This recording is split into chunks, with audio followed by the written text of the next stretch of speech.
우리 강사님, 탁월한 강사, 오늘 우리에게만 비밀을 풀겠다. 비밀을 푸는 강사 환영하겠습니다.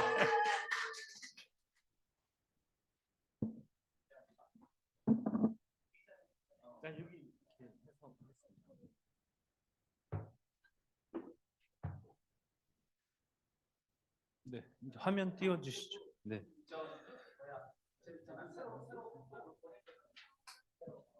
네. 네. 네. 감사합니다. 네. 제가 이제 아직은 앉아서 할 나이는 아니고요. 네. 네. 반갑습니다. 변관우입니다. 네. 지난주에 이제 은퇴에 대한 이야기를 했었는데 재미있으셨는지 모르겠습니다. 네, 그러니까 그게 순서가 그렇게 돼 있어서 네. 근데 이제 우리가 요셉도 흉년 준비를 가장 먼저 했기 때문에 오늘은 이제 여러분들이 좋아하시는 저축과 투자 그 얘기를 할 건데요. 네, 이제 띄워주시고요. 제가 지난 시간에 그때 10,000원의 행복 얘기했었죠.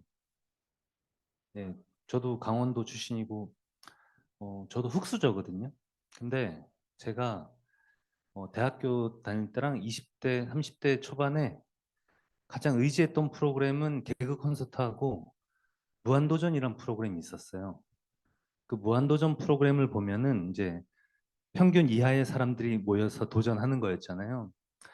근데 이제 제가 무한도전이 어느 날부터 재미없어졌냐면 그 출연자들이 이제 유명해지고 몸값이 높아지니까 그분들의 그 야성이 사라지는 게 느껴지니까 어느 날 재미가 없더라고요. 근데 거기서 박명수 씨가 그런 얘기를 했었어요. 티끌 모아 티끌이다.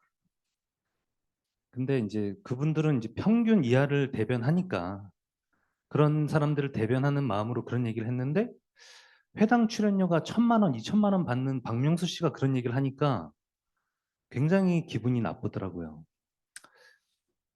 1년에 1,000만 원도 못 본 사람이 많은데 회당 출연료가 2,000만 원씩 되는 저 사람이 티끌 모아 티끌이라고 그렇게 규정 지어 버리니까 나 같은 흙수저는 인생에 희망이 없다라는 그런 모멸감과 절망감이 밀려 들어오더라고요. 그때 제가 무한도전을 보면서 언젠가 내가 박명수 씨를 만나서 당신이 틀렸다. 티끌 모아서 태산될 수 있는데 물론 그분은 세상이 힘들고 어려운 그 청년들의 마음을 대변해서 그렇게 얘기했겠지만 저는 왜 희망을 짓밟아버리는 저런 얘기를 할까? 그게 너무 지금도 생생하게 기억이 나요. 그래서 제가 증명하고 싶었어요. 티끌 모아 태산되는 거를 내 스스로 증명을 해보겠다. 그러려면 나부터 바로 살아야 되고 내가 교육하고 강의하고 상담하는 분들에게 티끌 모아서 태산이 될 수 있다는 거를 증명하려면 임상 실험을 많이 거쳐야 되니까 지금도 그 임상 실험 대상자들을 많이 만들고 있어요. 그래서 이제 제가 뭐 박명수 씨한테 억하심정인 건 아니고요. 그분의 이제 발언에 대해서 이제 반기를 든 거죠. 자, 오늘 이게 원래 2주짜리 강의인데 좀 줄였습니다. 그래서 좀 몇 개 수정이 됐는데 자, 본격적으로 진행을 할게요. 네. 이게 아직은 안 먹나요? 넘어가고 있나요? 네. 거기 네, 여기 꽂으시죠? 네. 아까 테스트 된 거죠? 네. 네. 네.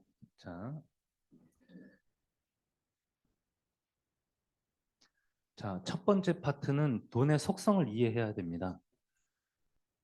자, 돈의 속성을 우리가 정확하게 이해하고 여기서 하면 안 되겠네. 예, 화면이 보이시려면 네, 이렇게 해야 되겠네. 이게 낫겠네요, 저도. 여러분들 보기에. 자, 돈은 먼저 법니다. 안 벌으면은 없어요? 여러분들 부모님에게 받는 것도 돈을 버는 겁니다, 학생들은. 예. 누구나 돈을 벌게 되어 있어요. 인컴이 있어야, 그쵸? 인풋이 아웃풋이 있는 거죠. 그 다음에 쓰기, 불리기, 나누기. 예. 불리는 거는 이제 저축 투자를 통해서 불리는 거고, 나누는 것은 우리가 11조 혹은 고아와 과부를 위해서 곡식을 남겨두는 거죠. 근데 현대에는 이게 빌리기가 있어요, 빌리기. 이것도 잘해야 돼요. 이것들을 이제 알아갈 텐데, 자, 돈은 일과 땀을 통해서만 생깁니다. 자, 인생의 로또는 없다라고 기본적으로 전제를 까셔야 돼요. 우리가 성경적인 재정 원칙은요, 어, 일하지 않으면 먹지 말라 이러잖아요. 그러니까 우리가 한 방을 노린다. 이거는 굉장히 좀 위험한 겁니다. 다만 그거를 수익률이 높다라고 해서 잘못된 건 아니에요. 왜냐하면 수익률로 따지면 세상에서 농사가 가장 높은 거거든요. 곡식 하나를 심어서 쌀알 하나 심어서 쌀알이 몇 천 알이 열리잖아요. 그죠? 그럼 수익률이 몇 천 배거든요. 주식도 몇 천 배까지는 안 가요. 그죠? 그럼 농사도 투기예요? 아니잖아요. 그러니까 수익률로 얘기하는 게 아니라 땀이 들어갔냐 이게요.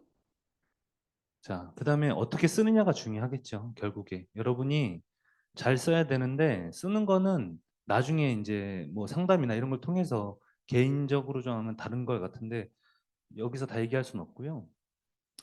뭐 옛날에 이런 속담도 있었지만 우리가 잘 쓰는 게 중요합니다. 그리고 그 쓰는 게 그 사람의 신앙을 나타낸다고 보시면 될 것 같아요. 예. 어, 최근에 그 우리나라가 코로나 때문에 제가 지난 시간에도 부동산 얘기를 했지만 시간이 없으니까 넘어갈게요. 오늘은. 다다음 주에 할게요. 예, 너무 많아서 오늘 할게. 일단 옛날에 이런 프로가 있었어요. 그 김생민 씨가 이제 미투로 이제 사그러들기 전에 저분이 돈은 안 쓰는 거다. 예. 저는 돈은 안 쓰는 게 아니라 못 쓴다고 생각했거든요. 돈이 없으니까. 돈이 없었거든요, 저는. 예. 저도 30대 중반까지는 가져본 적이 없어요. 예. 계속 재투자하고 쓰기 바쁘고 공부하는 데 쓰고. 예. 근데 돈은 있으면 계속 쓰게 되기 때문에 원칙을 정하는 게 중요한 거죠. 그다음에 나누는 것은 우리가 11조라든지 헌금, 기부 이런 것들을 통해서 우리가 좀 더 인생을 풍성하게 할 수 있고 빌리기가 정말 중요한데 이게 탈무드에 이런 얘기가 있죠. 돈을 빌리는 것은 가려운 것을 긁는 것과 같다. 여러분 목이 물리면은 계속 긁다가 십자 만들고 막 팔자 만들고 그죠? 그렇게 하다 피나잖아요. 시원하거든요. 긁을 때는. 근데 긁고 나면 고통이 남죠. 딱지가 생겨요. 빌리기가 그래요. 당장이 힘들 때는 일단 빌려버리는데 나중에 너무나 큰 고통이 따라오죠. 요즘 청년들이 특히 요즘 이제 비트코인이라든지 부동산 투기 때문에 영끌한 청년들이 많다 보니까 그 고통이 지금 나오기 시작했어요. 이제 본격적으로 연체가 시작됐거든요. 아마 난리 날 거예요. 우리나라도 지금 이제 올해 내년 이렇게 여러분들 정신 바짝 차려야 됩니다.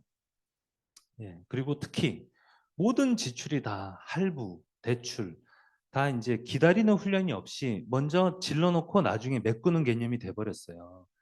그러면 안 돼요. 모아서 사야 됩니다. 참고로 뭐 자동차 같은 경우 저도 차를 이제 운전을 많이 해야 되니까 차를 사는데 제가 2019년 3년 반 전에 차를 일시불로 샀거든요. 네. 7월 달에 일시불로 차를 사고 8월 달부터 그 다음 차를 준비하고 있어요. 아, 새 차 샀다. 신나게 타야지가 아니라 새 차를 일시불로 사고 그 다음 달부터 그 10년 후에 탈 차를 준비 시작했다고요. 예. 그래야지 10년 후에 차를 바꿀 수 있으니까. 차는 몇 천만 원인데 그걸 어떻게 모아요? 그죠? 그러니까 7월 달에 차를 사고 8월 달부터 그 10년 후에 탈 차를 준비했다, 제가. 지금 3년 반째 준비하고 있어요. 준비하지 않으면 사면 안 되죠. 네. 여러분들 뭐 기타든 노트북이든 핸드폰이든 일시불로 사는 습관을 하셔야 돼요. 할부는 안 돼요. 우리 부모님 세대는 할부라는 게 없었어요. 저금리로 되면서 할부라는 제도가 생겨났거든요. 네. 그래서 이제 돈을 빌리기 너무 쉽다. 모든 게 다 대출이다. 네. 다만 선한 대출은 세 가지.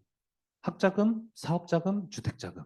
이거는 금액도 크고 이자도 싸고 기간도 길어요. 이건 양성 대출인 거죠. 네. 계획을 세우고 빌려야 됩니다. 네. 이건 다 그냥 그런 얘기고 금융기관은 여러분들이 잘 아시는 우리나라 3대 금융기관이 뭐죠? 형제님, 우리나라 3대 금융기관이 뭡니까?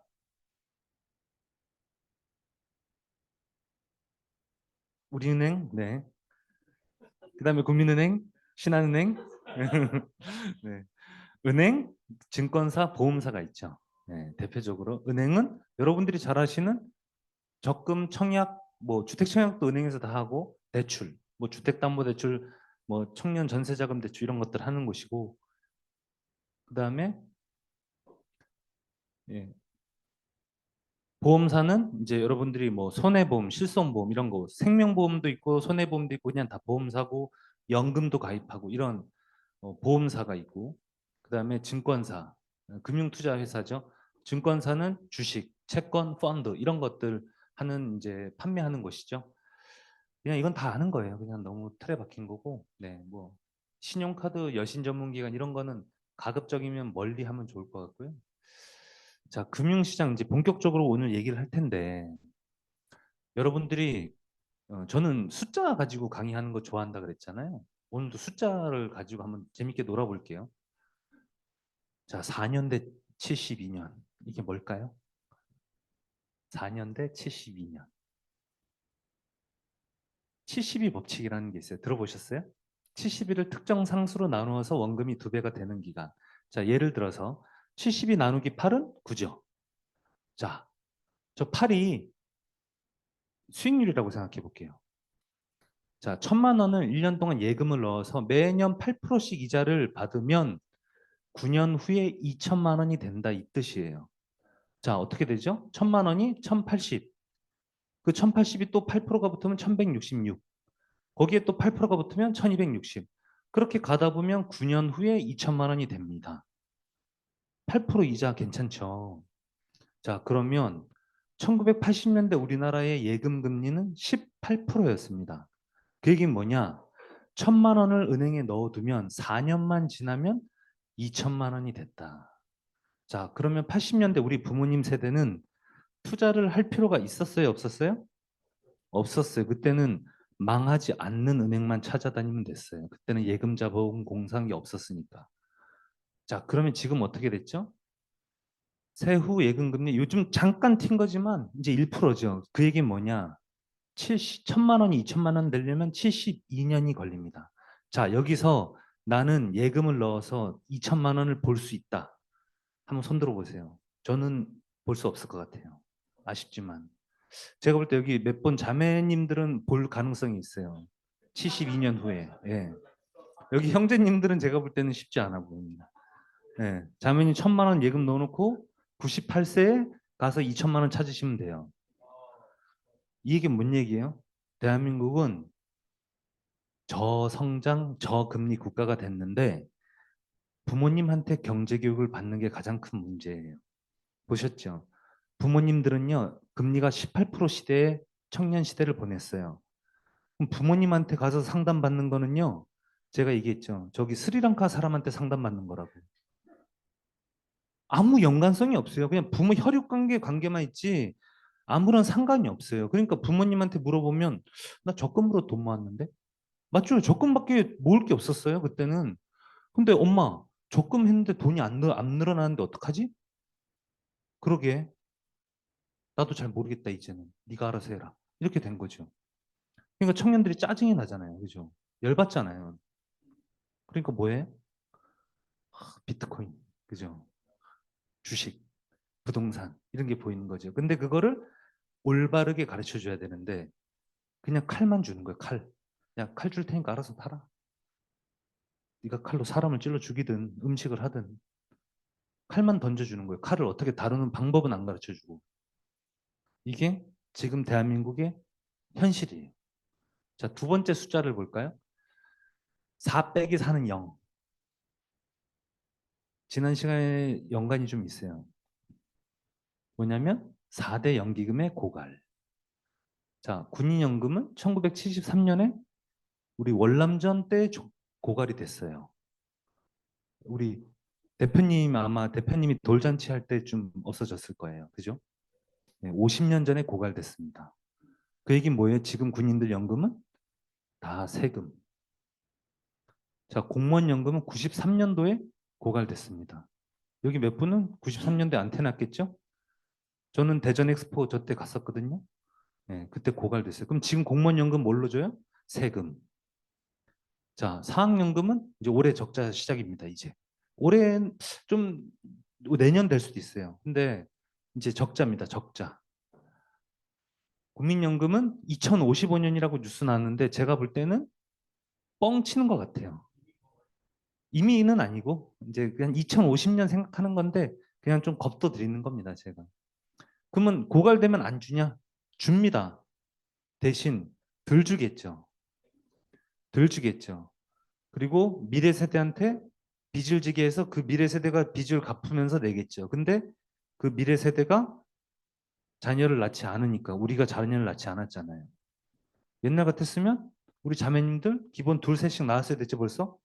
20대 초반에 결혼해서 우리 부모님 세대는 그렇죠. 20대 초반에 결혼해서 20대 중후반 되면 아기 둘 셋씩 낳았단 말이에요. 근데 아무도 없잖아요. 이게 가장 큰 문제예요. 미래에 세금을 내야 될 자녀들을 낳지 않았다.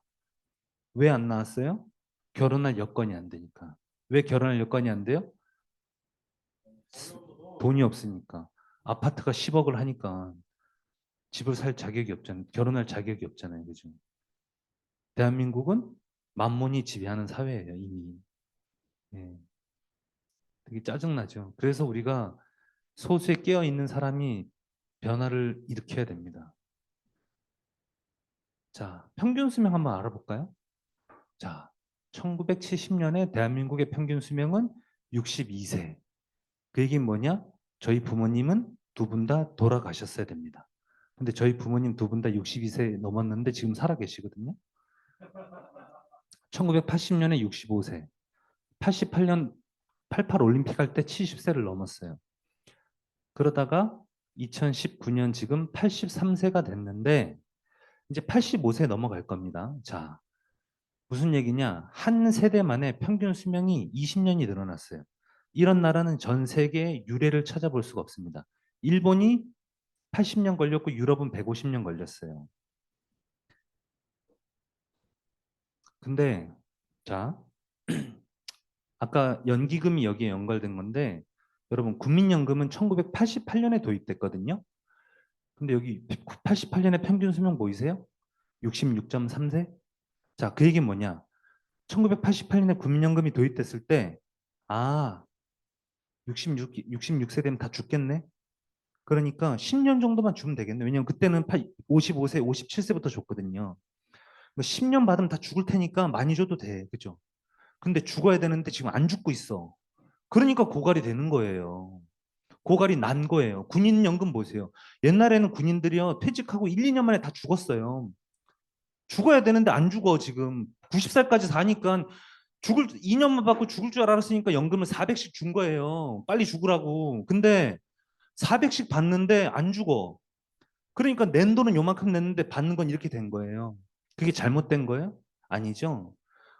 어쩔 수가 없었던 거예요. 왜냐면 우리나라는 이게 개정되기에는 긴 시간에 서로 토론과 논쟁과 여러 가지 시행착오를 겪으면서 변화되는 건데 이게 최소한 두 세대, 즉 60년에서 70년은 필요한데 30년 만에 평균 수명이 20년이 늘어나다 보니까 여당 야당 싸우다가 지금 계속 질질 끌다가 이렇게 된 거예요, 지금.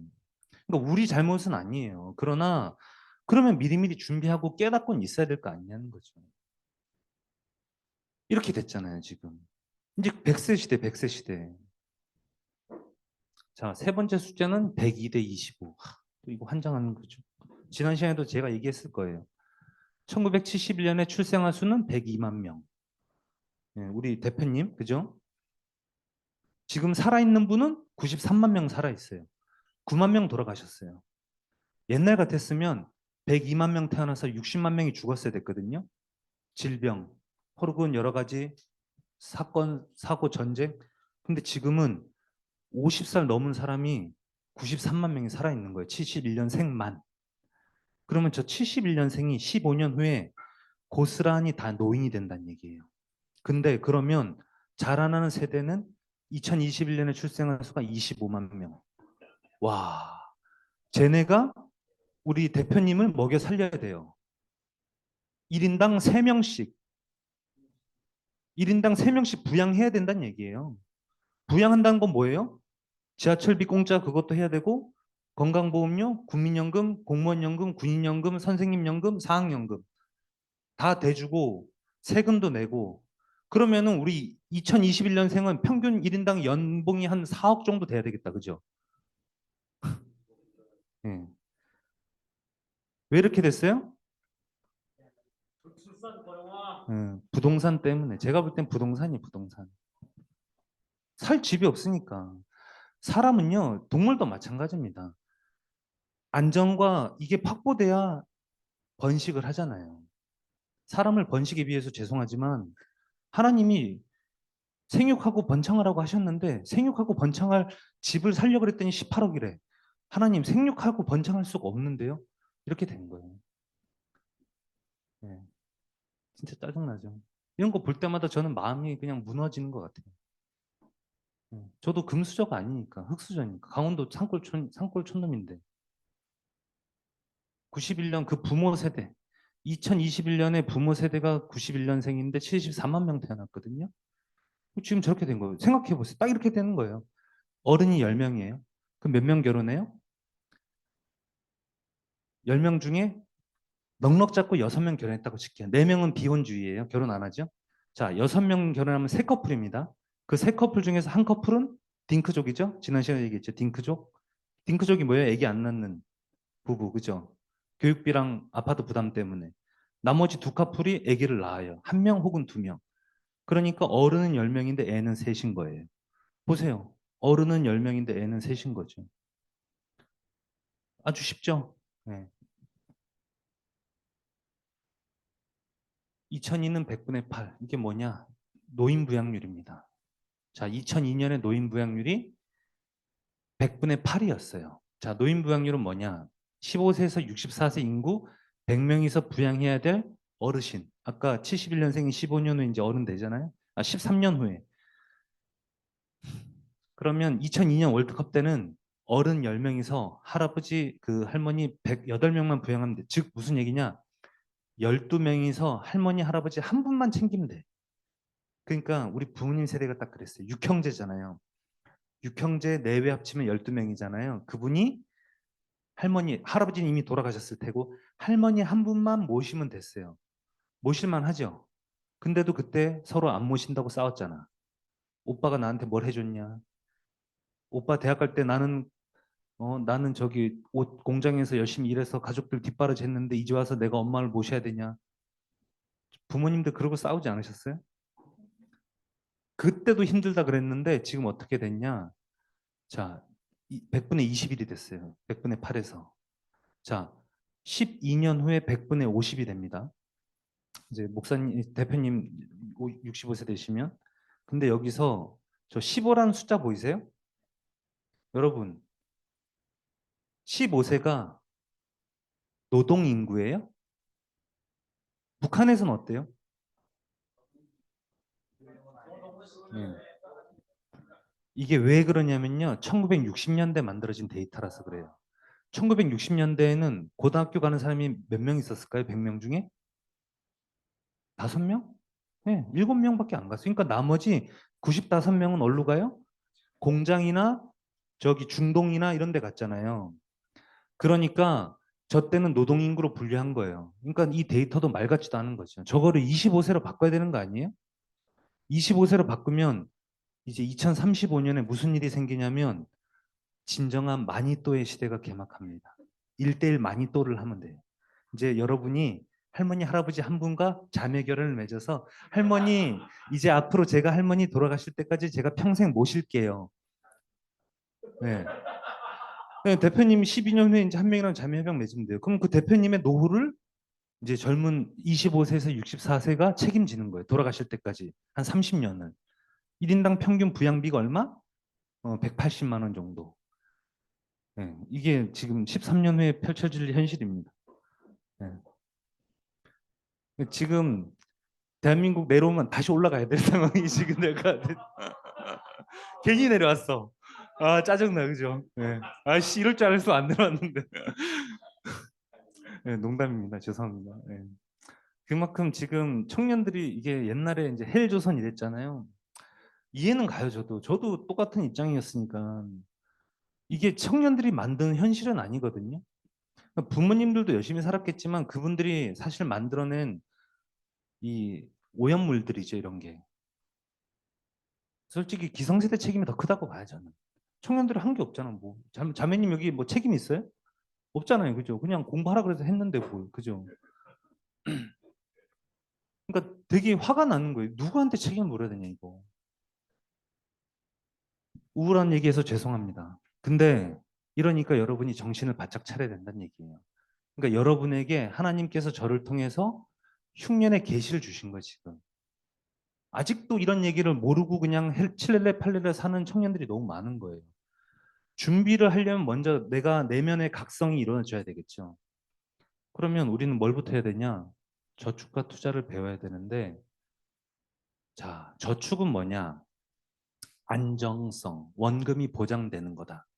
저축의 가장 큰 특징은 뭐냐? 들어갈 때 수익이 결정돼요. 여러분 적금하는데 이자를 알고 들어가 아니면 만기 때 은행 직원이 복권 긁어보세요. 이자가 몇 프로인지 이렇게 해요? 그렇잖아요. 알고 들어가잖아요. 근데 투자는 나올 때 수익이 결정돼요. 무슨 얘기냐? 나오지 않으면 그거는 수익이 아니란 얘기예요. 10%가 났어. 그러면 내가 나와야 그 10%를 들고 나와야 내 수익이 되는 거예요. 근데 안정성, 원금이 보장되지 않는다. 근데 이거는 좀 잘못된 표현이에요. 여러분, 우리에게 중요한 것은 다 같이 한번 해볼게요. 원금 보장이 아니라 물가 보장이다. 네, 물가를 보장하지 못하면 원금 보장이 무슨 의미가 있어요? 그쵸? 제가 아까 오다가 여기 영등포 구청역에서 뼈 해장국 먹었거든요. 9,000원이더라고요. 제가 대학 다닐 때는 뼈 해장국이 4,500원. 근데 그때도 신입사원 월급은 200만 원. 지금도 신입사원 월급은 200만 원. 그죠? 대기업 빼고는. 순대 그뼈 해장국은 2배가 올랐는데 왜 여러분 월급은 200이에요? 아니 월급은 왜 안 올라요? 그 대한민국의 경제 성장 동력이 많이 상실된 거예요, 사실은. 예. 그러니까 삼성전자는 잘 나가. 삼성전자, 하이닉스, 현대차, 기아차는 잘 나가요. LG. 요 10개가 안 되는 대기업이 우리나라 모든 기업의 순이익을 합친 것보다 많아요. 그러니까 하이닉스, 삼성전자는 평균 연봉이 얼마인지 아세요? 하이닉스? 제가 어제도 하이닉스 직원 상담했거든요. 예. 연봉이 평균 연봉 1억 4,800이에요. 평균 연봉이 1억 4,800.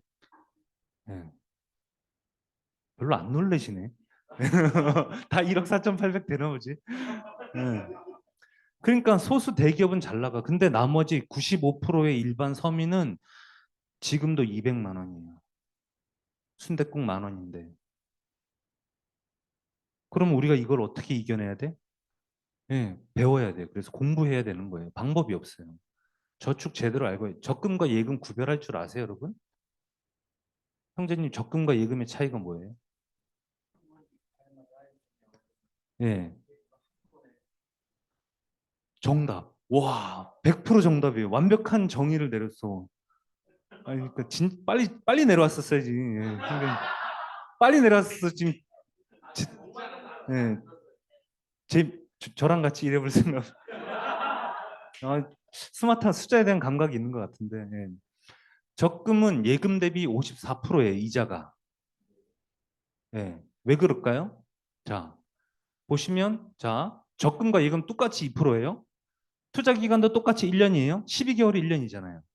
자, 불이백은 적금은 한 달에 100만 원, 예금은 1,200만 원.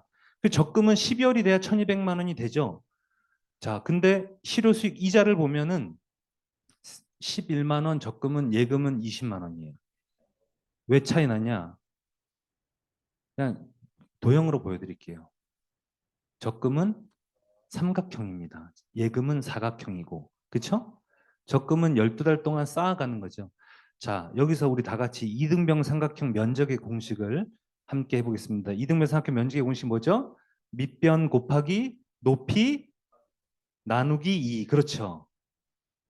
당연히 나누기 2 해야 되는 거 아니에요? 저 빈 공간에 이자를 은행이 줄 필요 있어요, 여러분한테? 없죠. 나누기 2분의 1인데 왜 0.54냐? 1년은 12달이니까 0.545454 이렇게 가는 거예요.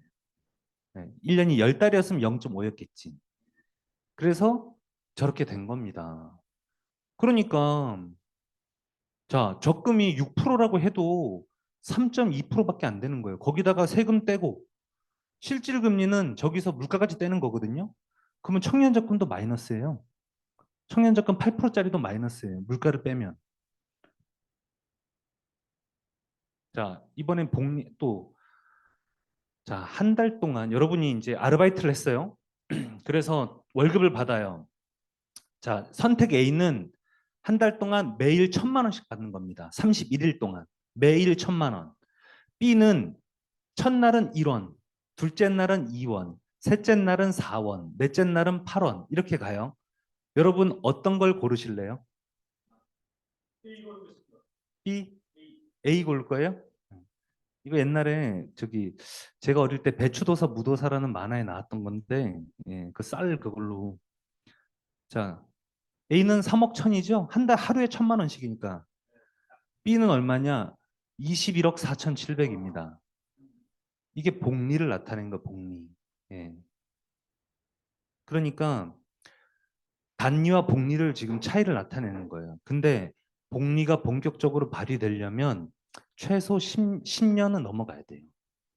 자, 여기서 여러분들에게 가장 귀한 그 재테크 전략을 알려드리면 자, 여러분 자산을 키우기 위해서는 세 가지가 반드시 필요합니다. 자, 첫 번째가 원금. 그러니까 매월 내가 저축하는 돈. 원금 곱하기 수익률이 되겠죠? 그 다음에 곱하기 시간이 돼요. 원금 곱하기 수익률 곱하기 시간. 네, 그래야지 그 세 개를 곱하면 자산이 되는 거죠. 그 자산을 높이려면 저축 금액을 늘리던가 수익률을 높이던가 시간을 늘리는 거예요. 자, 저축 금액 늘리는 거 여러분 마음대로 할 수 있어요? 쉽지 않죠. 왜냐면 회사 가서 400만 원으로 올려주세요. 안 올려주잖아요. 그럼 지출을 줄여야 돼. 지출 줄이는 게 가능하지만 한도가 있어요. 자, 수익률 여러분 마음대로 높일 수 있어요? 가능은 한데 공부해서 확률을 높이는 거죠. 그거를 확률을 높이는 거지 무조건 가능하다는 건 아니에요. 근데 여러분이 유일하게 마음대로 통제할 수 있는 거는 딱 하나밖에 없어요. 시간. 그리고 여러분들이 저보다 유리한 것도 시간이에요. 저는 40대고 여러분은 20, 30대잖아요. 여러분이 저보다 유리한 게 있어요, 지금. 그 좋은 거를 누려야지. 자, 그래서 투자를 하기로 했어요. 일단 저축 시간도 늘리고 원금도 늘려야 되겠지. 그럼 이제 수익률을 높여야 되는데 투자를 오케이 하자 그랬는데 이제 여기서 딱 걸려. 근데 투자랑 투기는 뭐가 달라?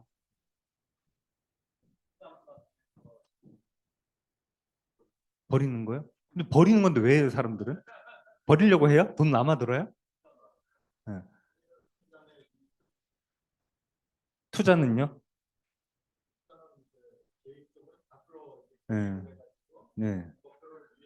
네. 네. 네.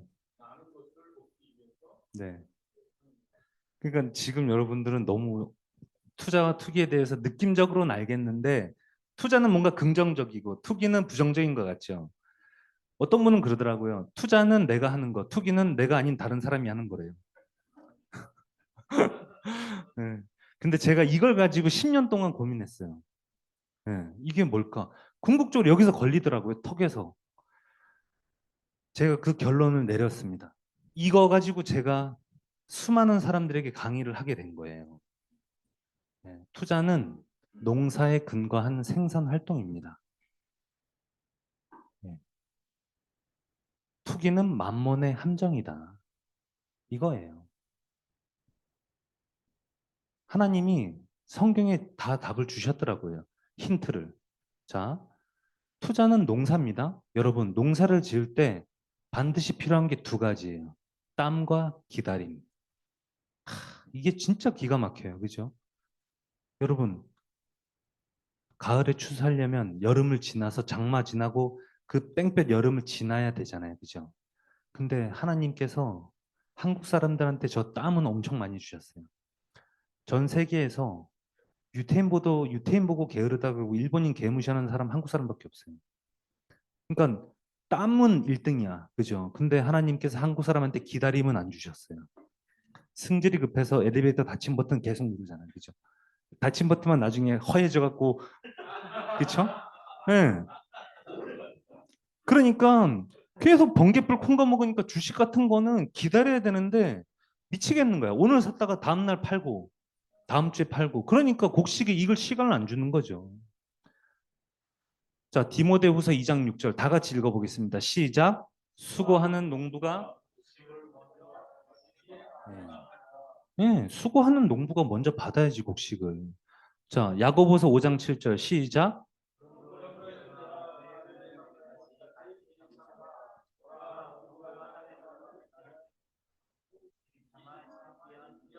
예, 참아야 됩니다. 귀한 열매를 바라고 기다려야 되지. 예, 이 지극히 당연한 논리를 왜 안 하냐는 거예요. 해보면 너무 쉽거든요. 근데 어렵긴 어려워. 세상에서 제일 힘든 게 가만히 있으라는 거예요. 너 가만히 있어 그러면요. 조미수셔서 뭐 참 제일 힘든 걸 하라는 건데 쉽진 않아요. 근데 가만히 기다려야 돼요. 그러려면 너무 들여다보면 안 되는 거지. 일상에 집중하란 얘기예요. 심어놓고. 자, 투기는 만몬의 유혹입니다. 게으름과 일확천금을 자꾸 조장해. 만몬이 야 인생 한 방이고 야 너 쥐꼬리만큼 버는 거 그냥 대충 질러갖고 그냥 어차피 비트코인에 질렀다가 망하면 뭐 개인 워커 신청하면 되지 뭐. 그쵸? 자, 잠언 6장 9절에서 11절 시작. 게으른 자여 네가 어느 때까지 눕겠느냐? 네가 어느 때 잠이 깨어 일어나겠느냐?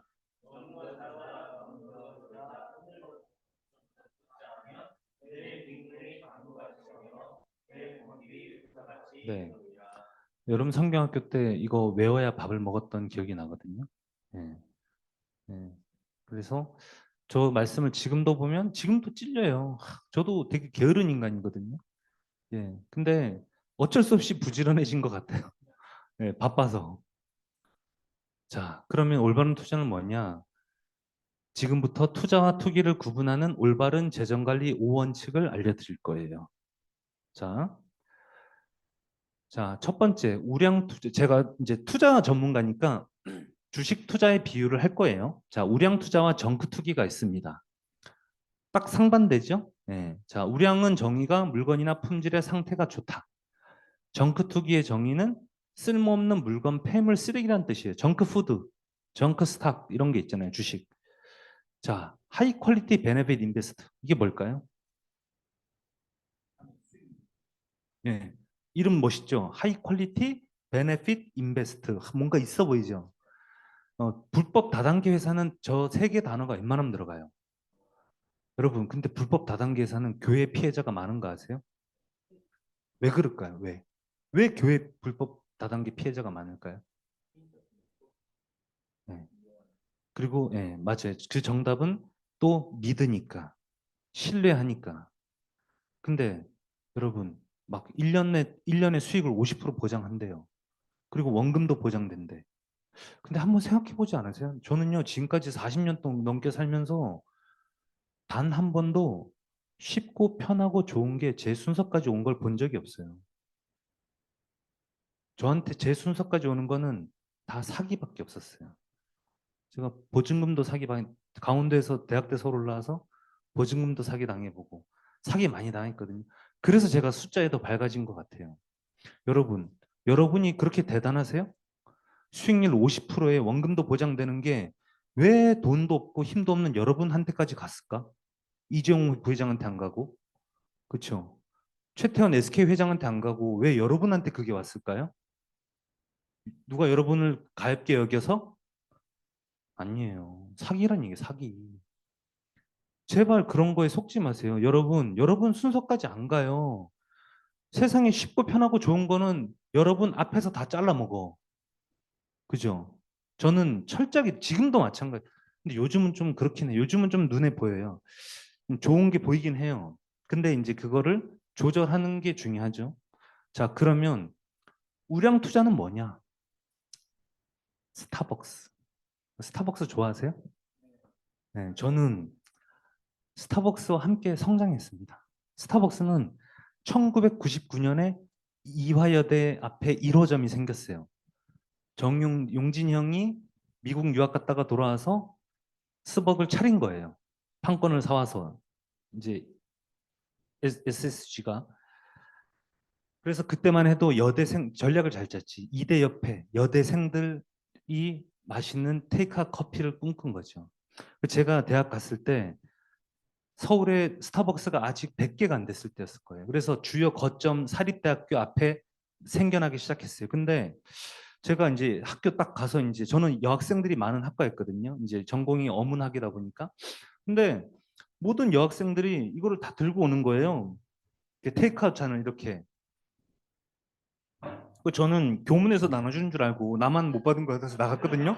근데 아무도 안 나눠줘. 쟤네 어디서 저거 받아왔지? 근데 봤더니 초록색으로 이렇게 돼 있는 거예요. 테이크 시커먼 구정물 같은 거. 물어봤어. 뭐야? 그러니까는 스타벅스 그런 거여서 스타 뭐? 그러니까 이제 애들이 간우야 너 강원도에서 왔지? 이게 너 베니건스도 몰랐었잖아. 이렇게 제가 OT 때 베니건스도 몰라서 좀 애들한테 많이 놀림을 당했거든요. 근데 이제 학과 이제 조별 과제를 해야 되니까 아니 조별 과제를 스타벅스에서 하자 그러는 거예요. 짜증나게. 빈 강의실에서 하면 되지. 왜 그랬냐면 스타벅스에 2002년에 스타벅스 카페라떼가 얼마였게? 3,000원. 그때 저희 대학교 학생 식당의 점심이 1,100원. 그러니까 저는요. 밥 두 끼에다가 그때 지하철이 600원이었어요. 그러니까 밥 점심 저녁이랑 집에 가는 차비 그게 3,000원이었는데 조별 과제를 스타벅스에서 한다는 거예요. 제가 열이 받아야 안 받아요? 그래서 어쩔 수 없이 가. 안 하면 조별 과제 안 하면 학점이 빵꾸 나니까. 그걸 가요. 가서 막 이렇게 하는데 막 그 배도 안 부른 거 그때는 또 많이 먹을 때 지금도 많이 먹지만 더 많이 먹었거든요. 그리고 집에 걸어갔어요. 근데 더 화가 나는 거는 교회 갔더니 소그룹을 또 스타벅스에서 하재요. 근데 저는 스타벅스가 너무 짜증이 나는 거예요. 내 돈을 자꾸 가져가기만 하고 나는 별로 좋아하지도 않는데 근데 제가 이렇게 증권사 일을 하고 이렇게 하면서 역전된 거죠. 스타벅스 투자를 하게 된 거예요. 왜? 이 정의 때문에.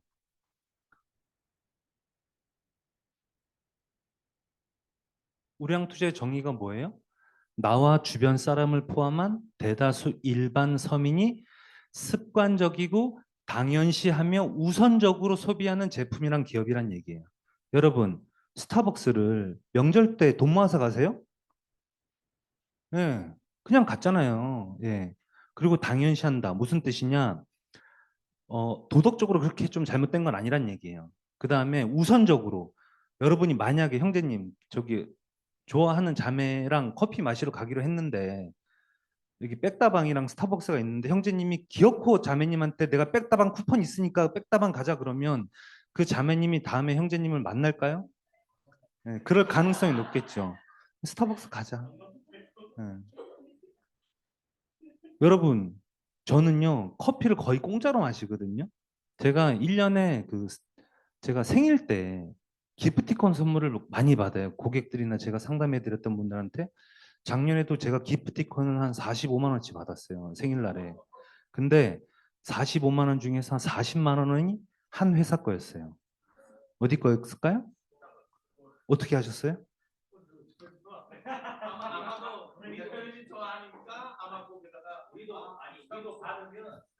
왜 엔젤리너스라고 얘기 안 하셨어요?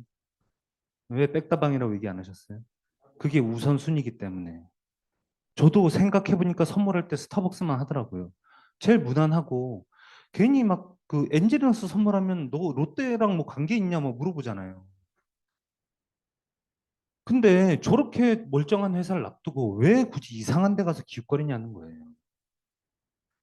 투자라는 것은 별게 아니에요. 여러분이 다 알아요. 여러분이 쓰는 핸드폰 뭐예요? 예, 그러면 삼성전자 아니면 애플 주식을 사면 되지.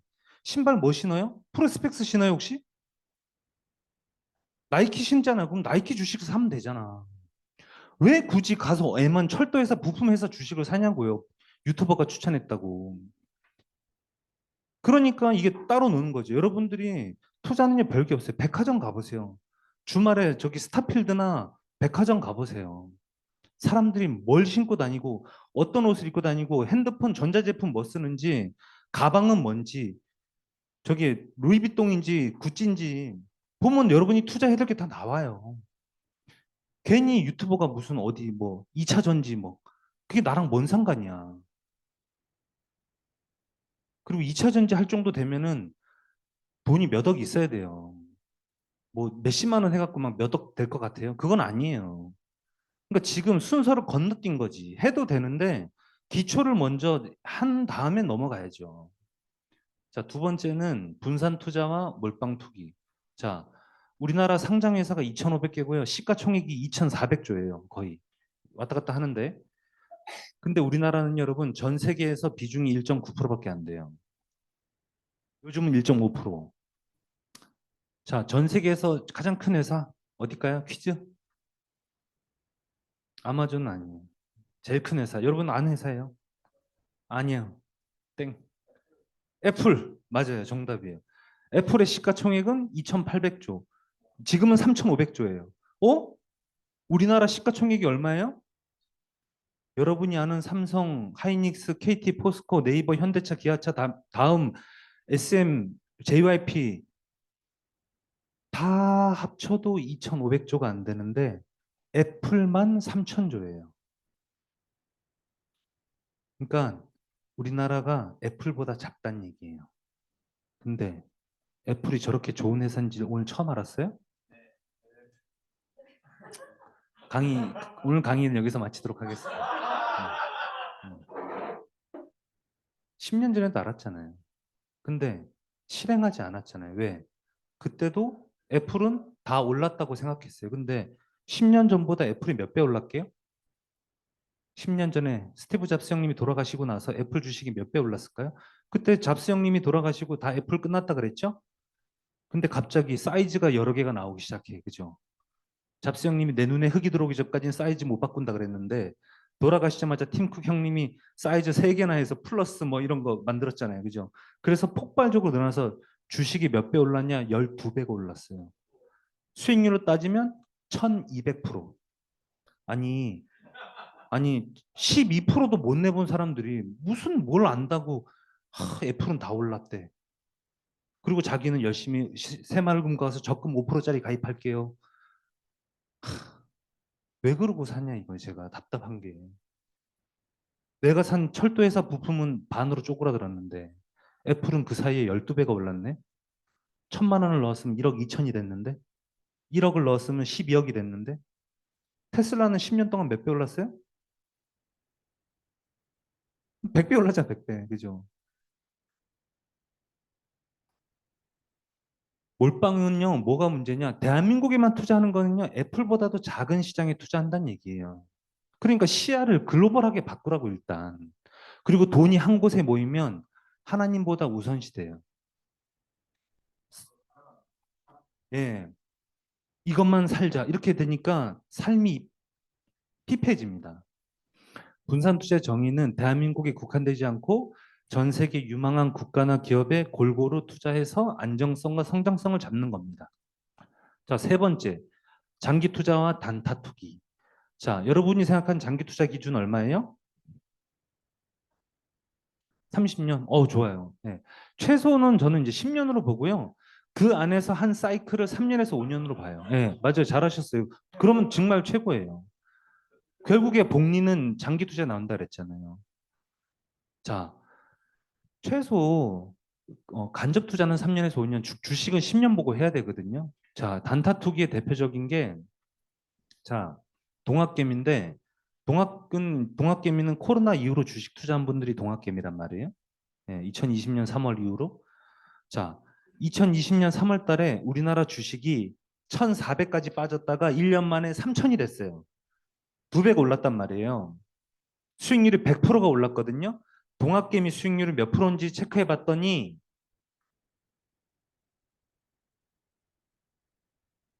왜 안 넘어가요?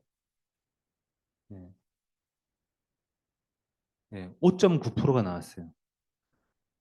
주식은 100% 수익이 났는데 동학개미 수익률은 5.9%. 그 조사를 했어요. 이유가 뭐야? 왜 동학개미는 수익이 안 났어? 봤더니 주식 평균 보유일 수가 6.9일. 네, 여러분, 자, 다 따라 하겠습니다. 철삭거리면 망한다. 철삭거리지 마세요, 제발. 왜 이번 주와 다음 주가 내 주식의 종목이 달라지냐고요. 그만한 돈이 있으면 몰라. 여러분이 뭐 브로커예요? 여러분이 제가 아는 그 증권사에 수백억씩 굴리는 브로커예요? 걔들은 일 단위로 매매를 해요. 어쩔 수 없어요. 근데 아니 무슨 여러분 제가 투자 농사라 그랬잖아요. 만약에 여러분이 실제로 밭에다가 씨앗을 뿌리고 일주일 만에 추수하려고 땅을 파는 친구를 봤어. 그럼 어떻게 해야 돼요? 말려야 돼요? 정신병원에 보내야 돼요. 환자예요. 정신병자 아니에요? 아니 일주일 만에 추수하겠다고 땅 파. 제가 볼 때는 비하하는 건 아니지만 동학개미의 상당수는 환자로 보이더라고요 저는. 정신병 환자예요. 일주일 만에 이산이 아닌가벼. 아니 도대체 스타벅스가 일주일 만에 망한대요? 애플이 일주일 만에 망한다 그랬어요? 왜 바꿔요 종목을? 기다리지 않고? 뭐냐면 자꾸 매매 차익에만 눈이 가니까 제가 늘 강조하는 게 뭐냐면 10,000원에서 11,000원 나는 걸 생각하지 말고 10,000원에서 10만 원 되는 걸 봐야지. 그래서 1,000원 먹었어. 행복해. 나 인생 이제 열심히 다시 적금으로 돌아가야지. 그러지 말자고요.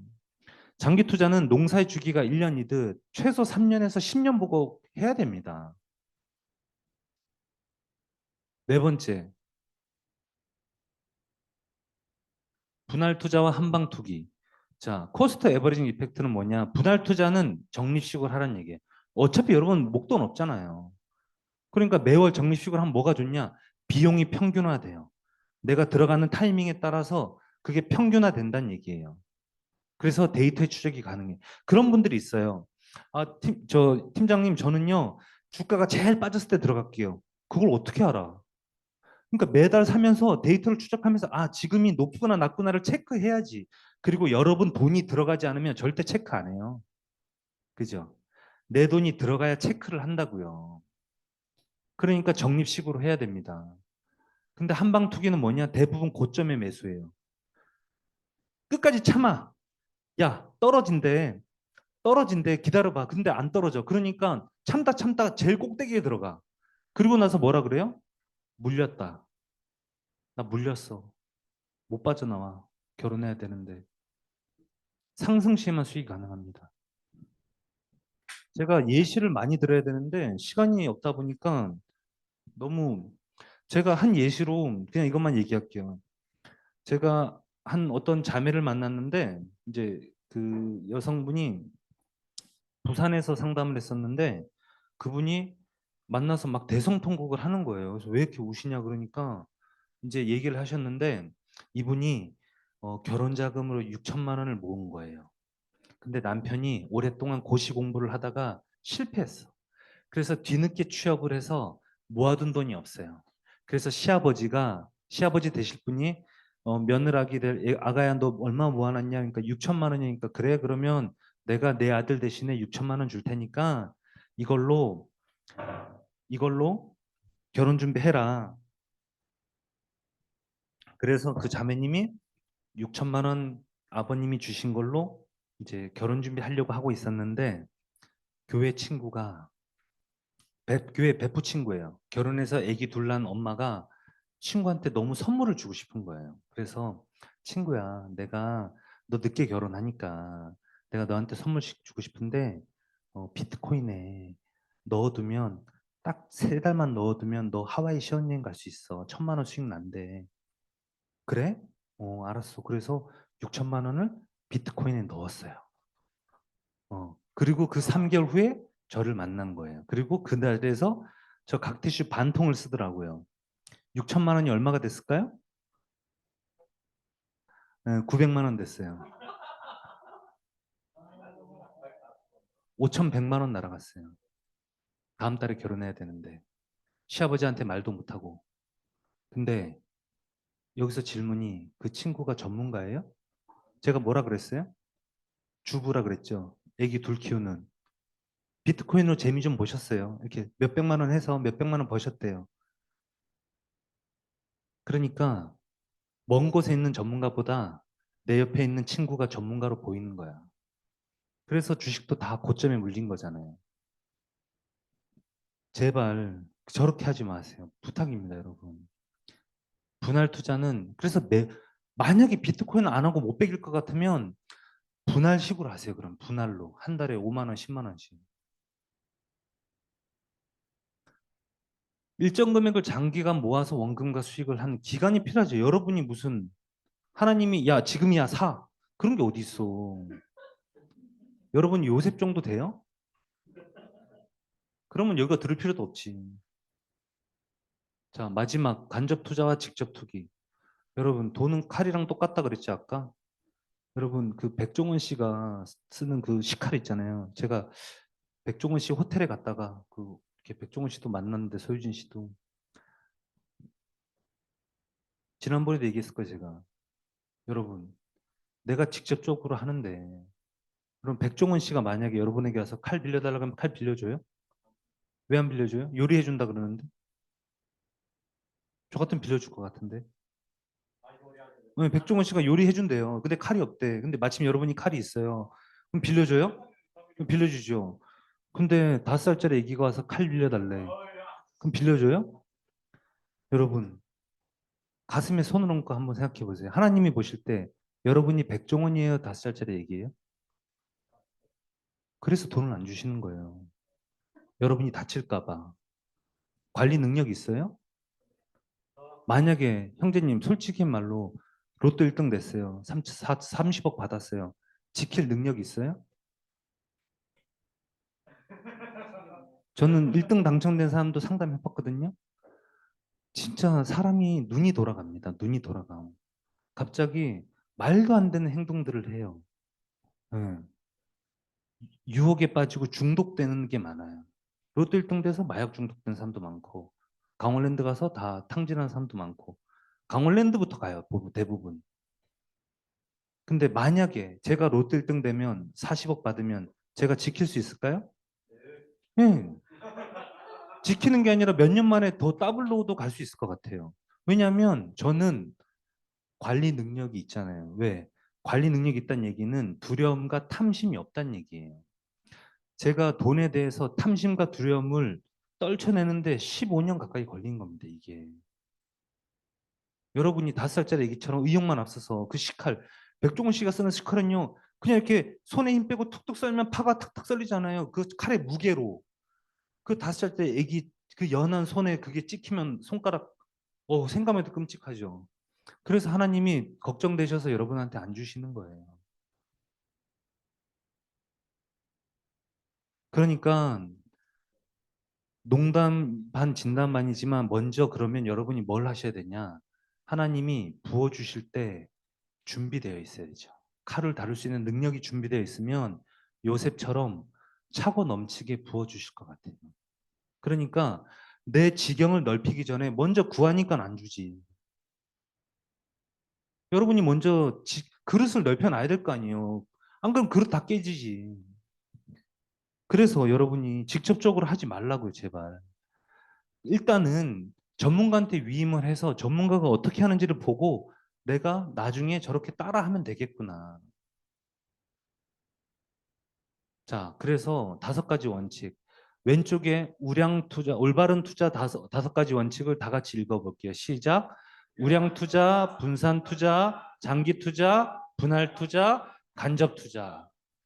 만몬의 투기 5가지 함정 읽어볼게요. 시작.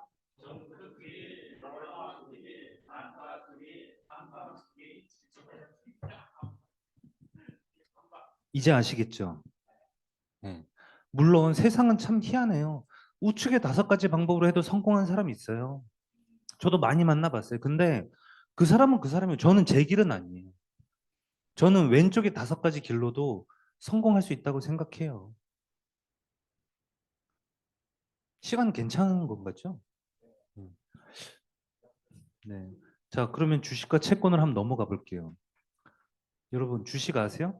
자, 증권이 뭐예요, 증권? 증권은 주식과 채권을 합친 거예요. 그냥 증명하는 권리 증서죠. 기업이 돈 벌 건데 돈이 필요해요. 그러면 야, 너 나랑 같이 동업할래? 이렇게 해서 투자를 받는 방법이 있고 나 5천만 원만 빌려줘. 그게 채권이에요. 주식은 나랑 같이 사업할래? 이게 주식이고 채권은 나 돈 좀 빌려줘. 이자 줄게. 가장 쉬운 비유예요. 자, 기업은 증권을 왜 발행하냐? 여러분이나 일반 대중에게 돈을 받아서 그걸 가지고 굴려야 되니까. 그래서 더 크게 만들고 싶으니까. 애플처럼 3천조짜리 기업을 만들고 싶으니까. 자, 증권은 아까 주식과 채권 있다 그랬죠? 주식은요, 투자 원금을 보장할 수 없기 때문에 채권보다 리스크가 높다. 주식은 투자 기간이 길고 리스크가 길고 크고 수익률이 높아요. 채권은 투자 기간이 짧고 리스크가 짧고 낮고 수익률도 낮아요. 근데 여기서 제일 중요한 게 뭐냐? 주식은요, 투자 기간이 길다는 얘기예요. 특징이. 아까 6일 만에 하면 잘못된 거라 그랬죠? 반대로 채권은 투자 기간이 짧은 거예요. 근데 사람들은 채권은 길게 하고 주식은 짧게 하니까 수익이 날 턱이 있나? 네. 채권은 잠깐 환승하는 거예요. 쉴 때. 자, 주식이 뭐냐? 자본금에 대한 증서, 뭐 이익 배당, 이건 넘어갈게요. 그냥 이것까지는 알 필요가 없을 것 같고 시간이 없으니까 우리나라 주식 거래 인구가 1,370만 명입니다. 거래 계좌가 3,300만 개가 있어요. 아, 요거만 할게요. 이익 배당 청구권 뭐냐? 기업은 결국에 돈을 벌어서 그 이익을 주인한테 나눠주는 거잖아요. 투자한 만큼. 그게 배당이에요. 예, 그것만 아시면 돼요.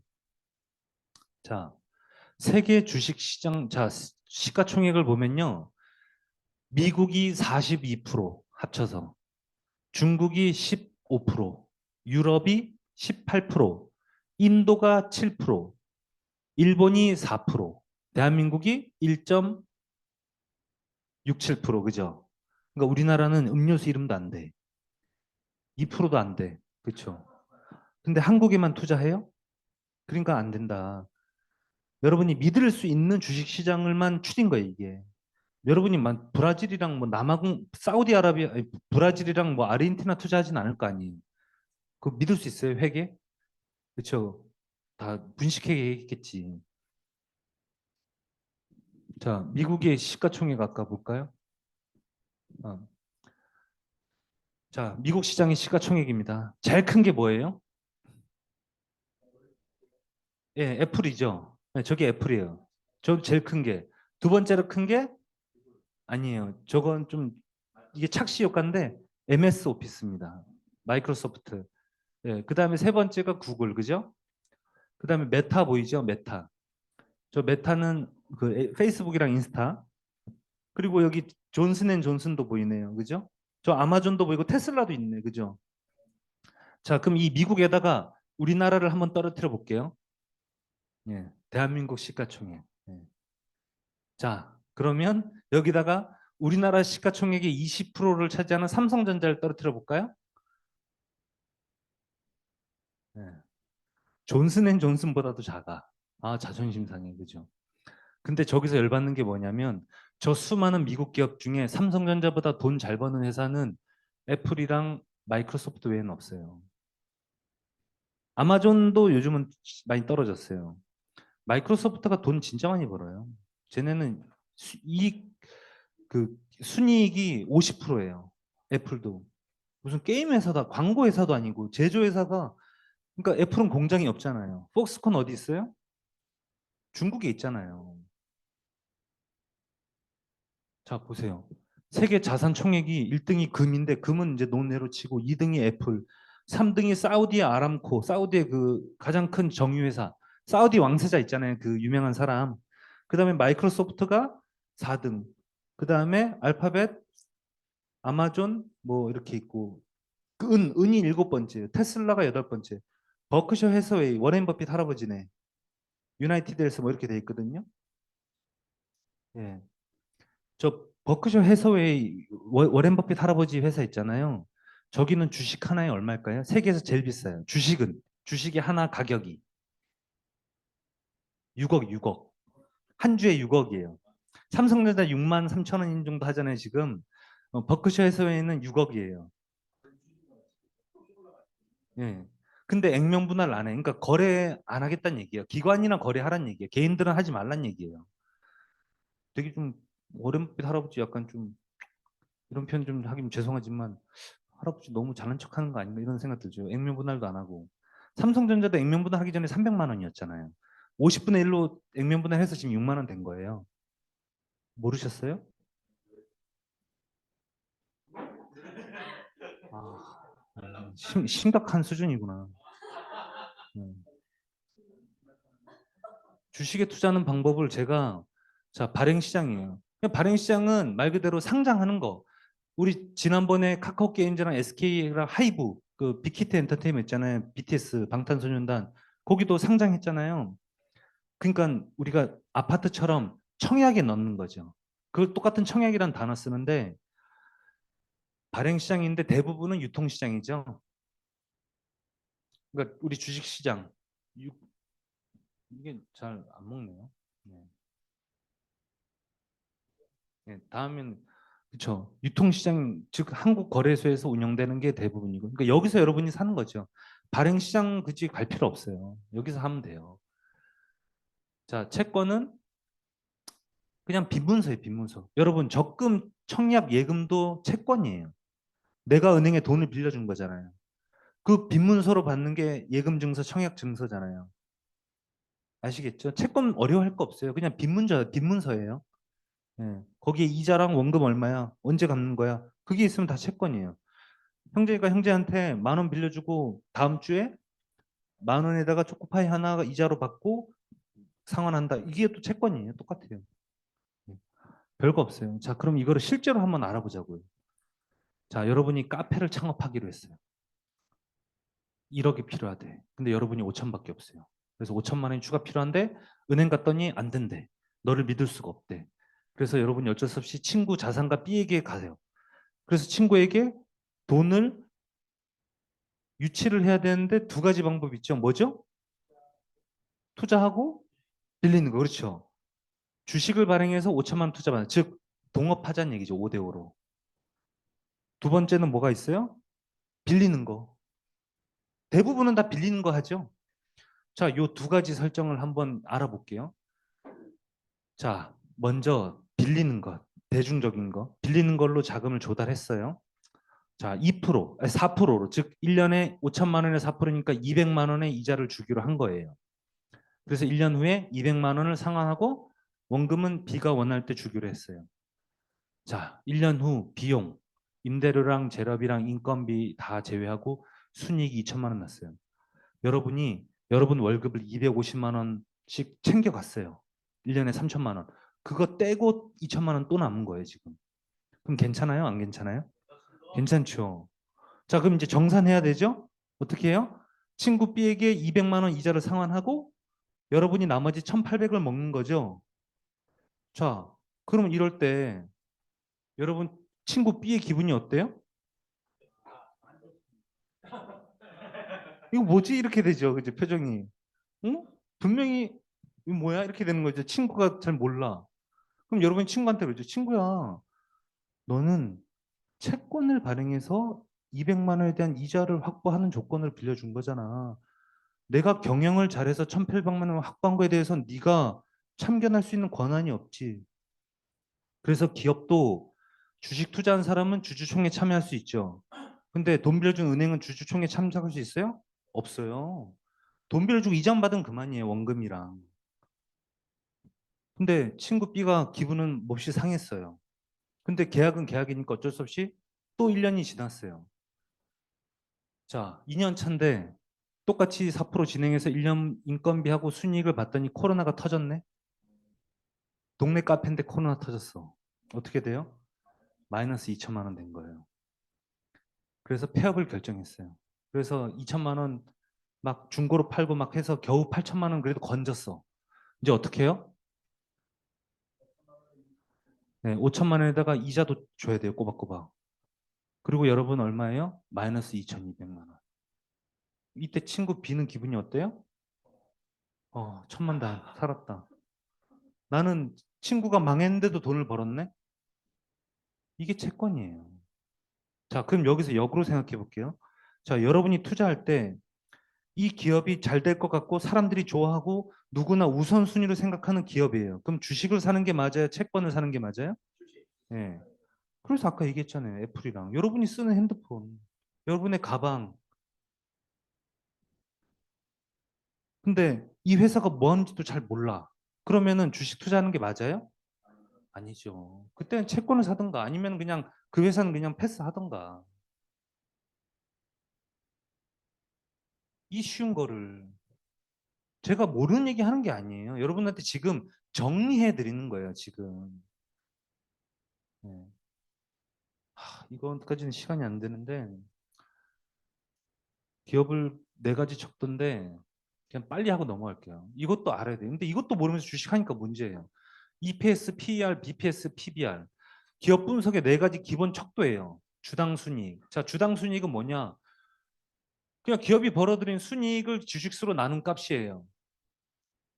자, A기업이 수익이 100만 원이야. 근데 주식은 10개야. 그럼 100만 원씩 하면 한 주당 10만 원 벌었네? 쉽게 삼성전자로 비유해 볼까요? 자, 삼성전자 보면 6만 200원인데 여기 보시면 EPS 주당 순이익이 6,300원이네. 한 주당 6,300원 버는구나. 어때요, 느낌이? 괜찮은 것 같아요? 네. 그렇죠. 만약에 6억이 6천만 원이라고 했고요. 6천만 원인데 1년에 600만 원 벌어. 6억을 투자했는데 1년에 6천만 원 벌어. 괜찮아요? 네, 괜찮죠. 네. 자, 그러면 그냥 괜찮은 수준이구나. 자, 그럼 주가 수익 비율은 뭐냐? 그 회사 한 주당 수익이 몇 배인지를 나타내는 주가가 벌써 어려서 환장하겠죠. 삼성전자를 볼게요. 그냥. 자, 삼성전자 PER은 9.45예요. 무슨 뜻이냐? 삼성전자가 1년에 6,370원을 벌었잖아요. 그거를 9년 반 동안 벌면 6만 원이 된다는 얘기예요. 삼성전자를 한 번 더 살 수 있다. EPS 곱하기 PER을 하면 주가가 나와요. 6,372원 곱하기 9.45를 하면 6만 200원이 되는 거예요. 그럼 삼성은 지금처럼 9년 동안만 돈 벌면 삼성전자라는 기업 하나 더 살 수 있겠네? 그렇게 해서 기업이 두 배로 커지는 거예요, 10년 후에. 그래서 삼성전자 지금 몇백 배가 커진 거예요. 몇천 배가 커졌죠, 80년대 대비해서. 이제 이해되세요? PER을 보면 그럼 PER이 낮을수록 좋아요. 왜냐? 만약에 3년이면 3년 만에 두 배를 벌 수 있는 거잖아요. 그러니까 주당 순이익이 높을수록 PER이 낮을수록 네. 자, 주당 순자산 가치는 뭐냐면 그냥 쉽게 얘기해서 자산 그 주가에서 순자산의 비율이 얼마냐? 그냥 삼성전자 볼게요. 삼성전자 6만 원이잖아요. 한 주당. BPS가 4만 5천 원. 즉 순자산이 4만 5천 원. 그러면 1만 5천 원은 뭐예요? 아니죠. 그냥 프리미엄 붙은 거라고 보면 돼요. 프리미엄. 이렇게 아파트가 4억 5천에 분양받았는데 지금 6억에 거래되는 거예요. 피가 1억 5천 붙은 거예요. 예. 사람들이 좋아하니까. 그러면 그게 얼마냐? 자, 그 주가 순자산 비율이 얼마예요? 주가가 그 순자산의 1.3배다. 4만 5천 원 곱하기 1.33 하면 또 6만 원이 돼요. 그러니까 원가 대비 33% 정도 수익이 난 거네. 주가가 그죠? 이게 많이 난 거예요? 어때요? 많이 난 것 같으세요? 고작 33%가 삼성전자가 되게 낮은 거예요, 보통. 자, 테슬라 한번 볼까요? 테슬라? 네. 테슬라 보이세요? 잘 안 보이시죠? 테슬라는요, 여러분, PER이 얼마냐면 지금 50배, 50배. 그러니까 테슬라는요, 50년 동안 돈 벌어야 테슬라 하나 더 산다는 얘기예요. 주가가 너무 많이 올랐어. 반대로 PBR이 얼마냐면 BPS가 1.14.3. 자, 이렇게 표현할게요. 삼성전자는 삼성전자랑 테슬라랑 똑같이 1억이에요. 근데 삼성전자는 1억 3천에 거래되는데 테슬라는 14억에 거래되는 거예요, 지금. 억울해요, 안 억울해요? 억울하지 않아요? 저는 억울해요. 삼성전자가 돈도 잘 버는데 테슬라는 그러니까 1억에 분양했는데 15억이에요, 아파트가. 예. 근데 그걸 모르는 거예요. 예. 그러니까 사람들이 테슬라를 너무 좋아하니까. 이렇게 표현하면 그렇죠. 우리 삼성전자는 영등포 구청에 있는데 테슬라는 강남에 있는 아파트예요. 이렇게 표현하면 좋겠죠. 누구나 좋아하는 강남 아파트. 근데 삼성전자는 영등포 구청역에 있는 아파트. 이제 좀 이해되세요? 그러니까 돈을 잘 보고 아닌 건 상관이 없어.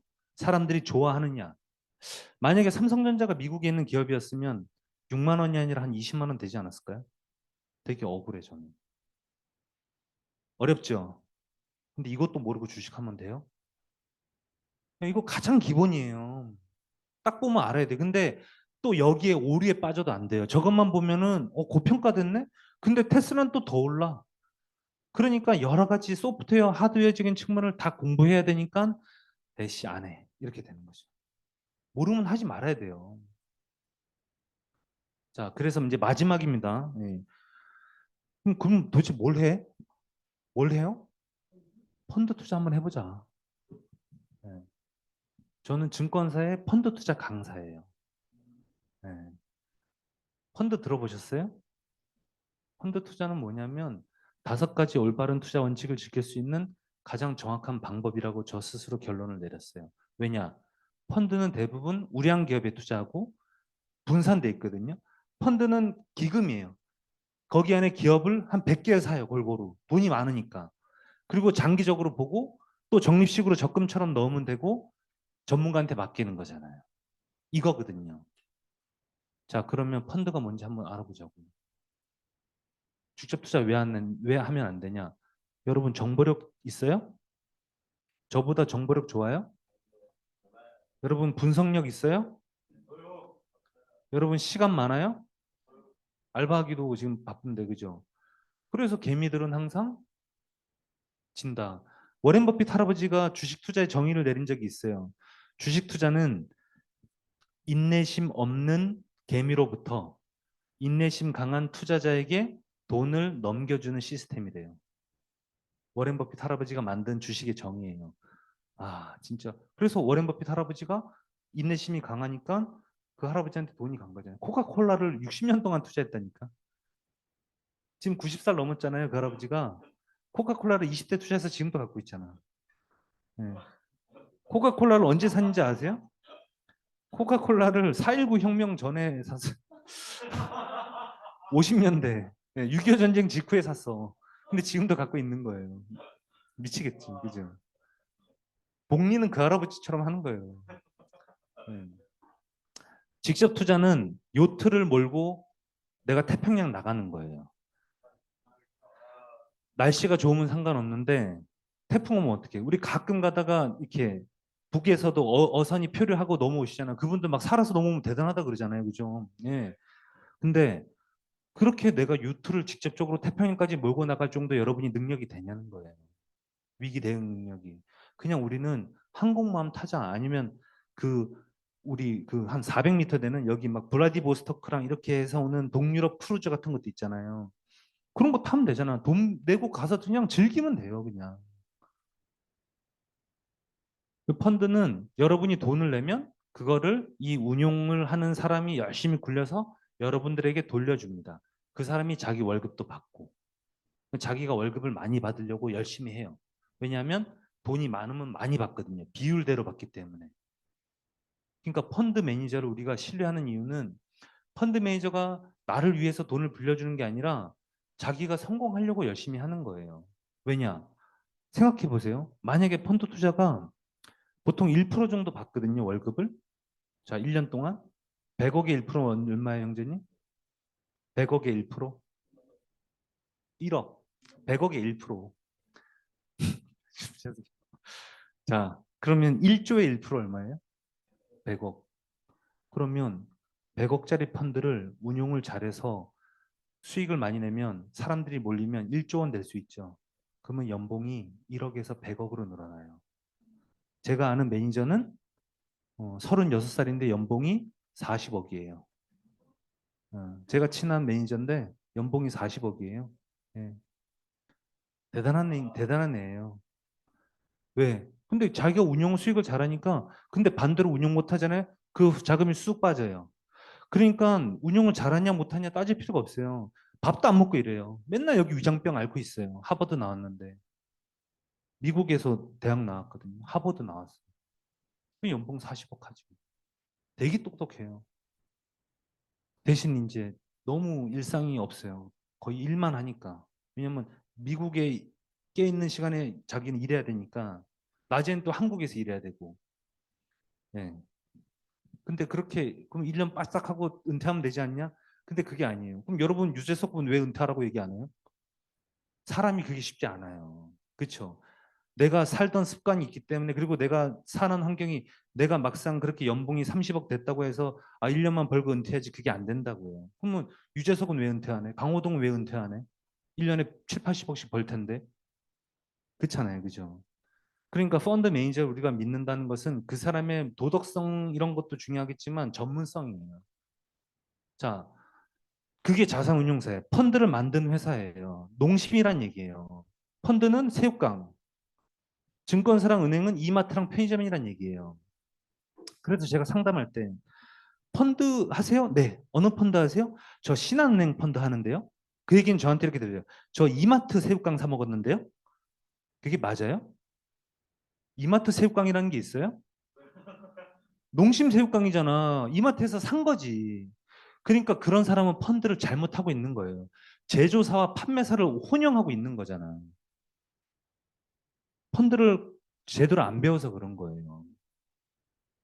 자, 펀드 투자의 장점은 공동 투자. 대규모에 의해서 비용이 절감되고 전문가한테 맡기고 그다음에 다수 종목에 투자해서 분산 리스크를 관리하고 자금이 수탁돼서 안정적이고 이제 투자 종목과 규모에 따라서 정말 다양해요. 펀드가 우리나라에도 몇 천 개예요. 정말 많아요. 맛집 같아요. 그래서 맛집을 잘 골라가는 게 중요합니다. 자, 펀드 잘 고르는 방법은 펀드 이름에 답이 있어요. 자, 프랭클린 템플턴 미국 바이오 헬스케어 투자 신탁이다. 그러면 프랭클린 템플턴이 자산운용사예요. 그리고 미국 바이오 헬스케어가 제품 이름, 새우깡이란 얘기예요. 그리고 투자 신탁은 클래스 이런 걸 얘기하는 거예요. 새우깡은 쿠키예요, 스낵이에요? 스낵. 그 뜻이에요. 저 클래스라는 게. 아, 그럼 자, 신형 밸류 고배당. 신형이 자산운용사. 밸류 고배당이 가치인데 배당 많이 해주는 거, 돈 많이 돌려준다 이거고. 그런 클래스고. IBK 그랑프리 국공채. IBK 자산운용에서 국공채, 국채랑 공채, 채권 펀드구나. 이렇게 보면 되는 거예요. 아시겠죠? 네. 대표 펀드를 골라야 됩니다. 맛집에 가면 아니 추어탕집에 갔는데 왜 돈가스를 시켜 먹고 앉았어? 추어탕집 갔으면 추어탕을 먹어야 되잖아요. 꼭 그 대표 펀드를 골라야 되는데 이상한 펀드를 고르는 사람들이 있어요. 걔네가 가장 자신 있어 하는 펀드를 고르면 돼요. 그리고 펀드 규모가 크다는 편은 좀 그렇고 한 중대형, 그러니까 한 100억에서 1000억 정도가 좋아요. 그다음에 너무 과거의 운용 수익만 또 믿으면 안 돼. 펀드는 1등보다는 100개 중에서 한 10등 정도 한 애가 제일 좋아요. 그리고 꾸준하게 상위권에 있는 애. 그리고 최근 2, 3년간 주방장이 바뀌지 않는 곳이 좋아요.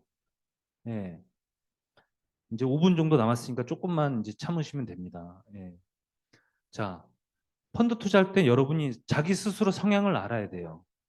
여러분도 혹시 명절 때 가족들하고 혹시 이거 하세요? 이렇게 치킨 내기? 윷놀이나 아니 고스톱 같은 거 하세요? 그 치매 예방이니까 뭐 치킨 내기 정도는 괜찮죠. 예. 근데 그런 분이 있어요. 저희 집도 그런데 아버님은요 무조건 고야. 예, 엄마는 3점 그냥 스탑 3점. 엄마는 안정적이에요. 저희 어머니는 적금만 하셨던 분이거든요.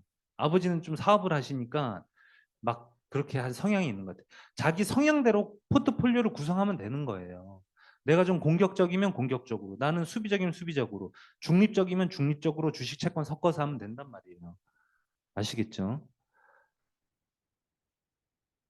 그래서 펀드 투자는 목적에 따라서 시간과 금액을 정하고 금액을 나눠서 한 달에 뭐 30만 원, 20만 원, 50만 원. 그리고 펀드를 다양하게 여러 개를 구성하라 얘기예요. 최소 4-5개 이상, 3-4개 이상은 해야 돼요.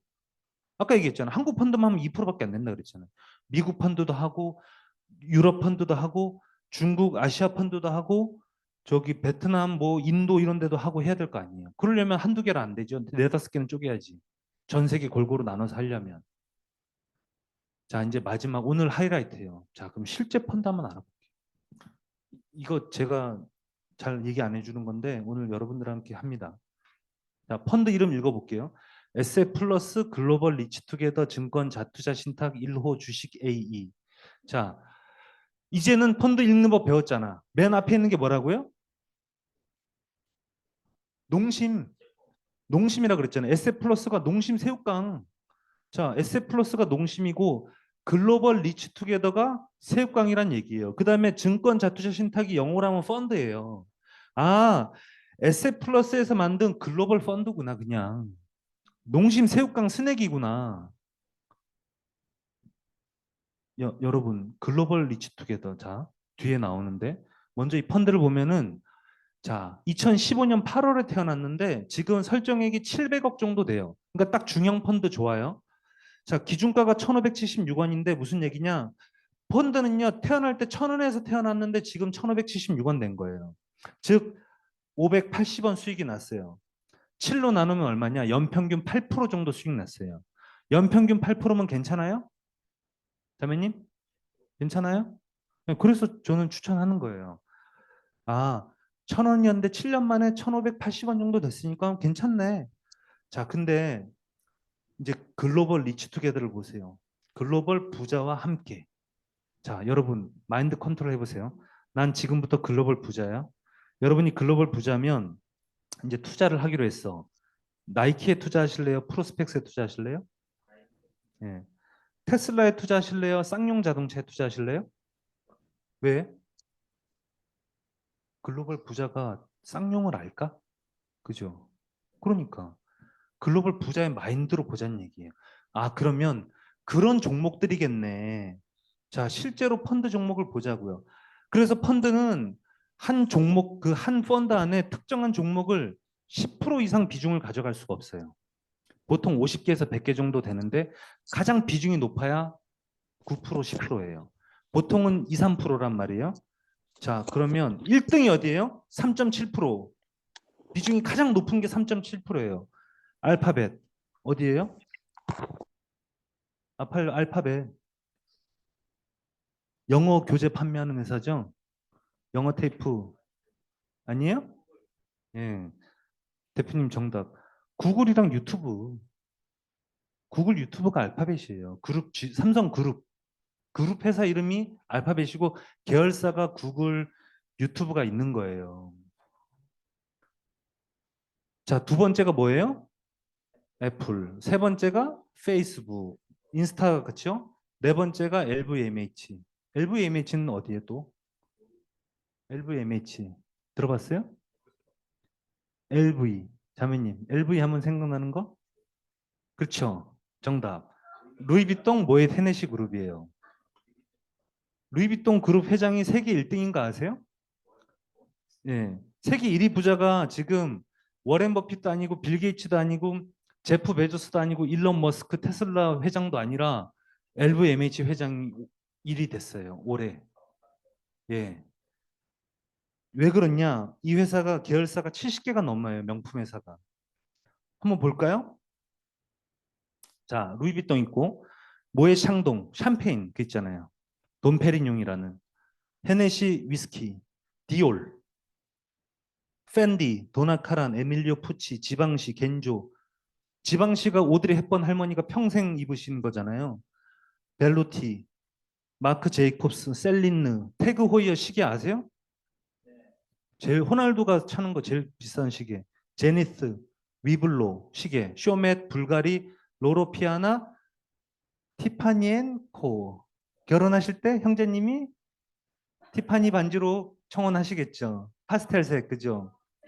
제가 아내한테 청혼하려고 티파니 갔더니 1,800만 원이라 그래서 다음에 사줄게. 음. 근데 제가 백화점 갔더니 1층에 이 회사들 다 있거든요. 예.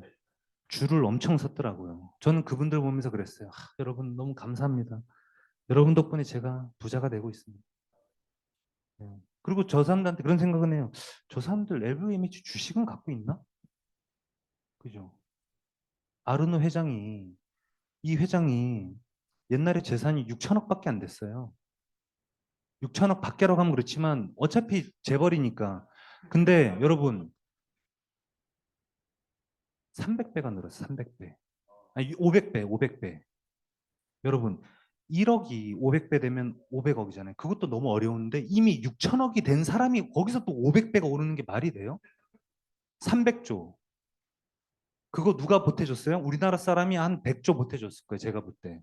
우리나라가 세계에서 명품 몇 번째로 잘 팔린 나라예요? 네 번째. 예. 세계에서 벤츠는 두 번째. 예. 한국 사람은 돈으로 계급을 나누는 거 좋아하니까. 예. 그리고 마이크로소프트 여섯 번째가 뭐예요? 우리 조세호 씨가 좋아하는 에르메스, 아마존, 테슬라, 아홉 번째가 에스티로더, 그죠? 갈색병, 하나님의 물방울. 한 방울만 떨어뜨리면 주름이 펴지는 명약, 그죠? 그다음 열 번째가 뭐예요? 프라다. 제가 이 회사들을 좋아서 사는 게 아니라 저는 이 회사들한테 정기적으로 돈을 상납하고 있어요. 이 보고서 뭘로 만들었을까요? MS 오피스로 만들었겠죠? 제가 짝퉁 쓸까요? 정품 쓸까요? 정품, 정품 되게 비쌉니다. 1년에 200불 내야 돼요. 자, 제가 유튜브 프리미엄 경제방송 보는데 유튜브 프리미엄 어제 또 결제됐어요. 예. 그 다음에 제가 줌으로 상담하는데 줌도 한 달에 20불이에요. 2만 5천 원. 제가 여기 있는 회사들한테 정기적으로 상납하는 게 한 달에 10만 원인데 저 회사들은요 다 싱가포르에 아시아 본사를 두고 우리나라에 세금 안 내고 있어요. 제가 저 회사들이 이뻐서 투자하라는 게 아니라 빼앗기기만 하니까 억울해서 투자하는 거예요. 달러를 되찾아 오려고. 여러분들도 직간접적으로 유튜브 광고 보고 있으면 도와주는 거잖아요. 그러니까 내가 일일이 종목을 선정하지 말고 얘네한테 맡기라고요. 제가 미국에서 맨날 공부하는 애니까. 그래서 우리가 펀드를 맛집을 잘 가면 되는데 맛대가리 없는 집 가서 맛집이라고 속이니까 사람들이 이제 저 펀드를 싫어하는 거예요. 제대로 된 펀드를 하면요 수익률 진짜 괜찮거든요. 충분히 물가 이길 수 있어요. 그래서 이런 펀드들을 주식들을 할 수 있는 걸 하기 위해서 투자를 골고루 해야 된다 이 얘기입니다. 그래서 이 글로벌 펀드 말고도 뭐 중국 투자도 마찬가지예요. 이번 비 와서 제가 미국에 인디안 추장이 된 느낌이었어요. 비가 오기를 얼마나 기다렸는지 미세먼지 때문에 저 미세먼지 너무 싫어하거든요. 얘기했잖아요. 미세먼지 어디서 온다고요? 예. 산동반도에 화력발전소가 370개가 있대요. 아셨어요? 당진에 몇 개 있다고요? 15개. 그러니까 뭐 우리나라에서 자체 생산 그런 얘기하는 사람은 제가 볼 땐 사기꾼이에요. 화력발전소 하나에서 나오는 미세먼지 양이 얼마나 많은데 그게 370개가 저기 연태, 대련 이런 데 다 몰려 있다는 얘기예요. 출장 가봤거든요. 가보신 분 아시잖아요. 북경 가보셨죠? 와, 숨을 못 쉬겠더라고. 근데 그 미세먼지가 일본은 없어요. 왜냐? 한국이 다 그거를 맞아주거든요. 제가 일본에서 유학했 일본은 미세먼지 없어요. 한국에서 다 필터링 해주고 그 다음에 태평양 건너가면서 깨끗한 공기가 일본으로 넘어가요. 근데 여러분 중국한테 위자료 받은 적 있으세요? 미세먼지에 대해서? 없죠. 저는 많이 받았어요. 중국 펀드 투자해서 위자료 많이 받았어요. 그걸로 미세먼지 심할 때 동남아 갑니다. 아니면 강원도 가든가 아니면 일본 가든가. 그렇게 해야지, 여러분. 억울하지 않아요? 저는 투자를 왜 했냐면 억울해서 한 거라고요. 당하는 게 너무 화가 나서 내가 아무것도 하지 않는 내 자신이 너무 불쾌해서 티끌모아 티끌한 얘기에 대응할 수 없는 내 자신이 너무나 비참하니까 회당 2천만 원 받는 사람이 저렇게 쉽게 티끌모아 티끌아 얘기하는데 대응할 수 없는 내가 너무 한심해서 그래서 공부했다고요. 당신 한 얘기 거짓말이라고 얘기해주고 싶어서.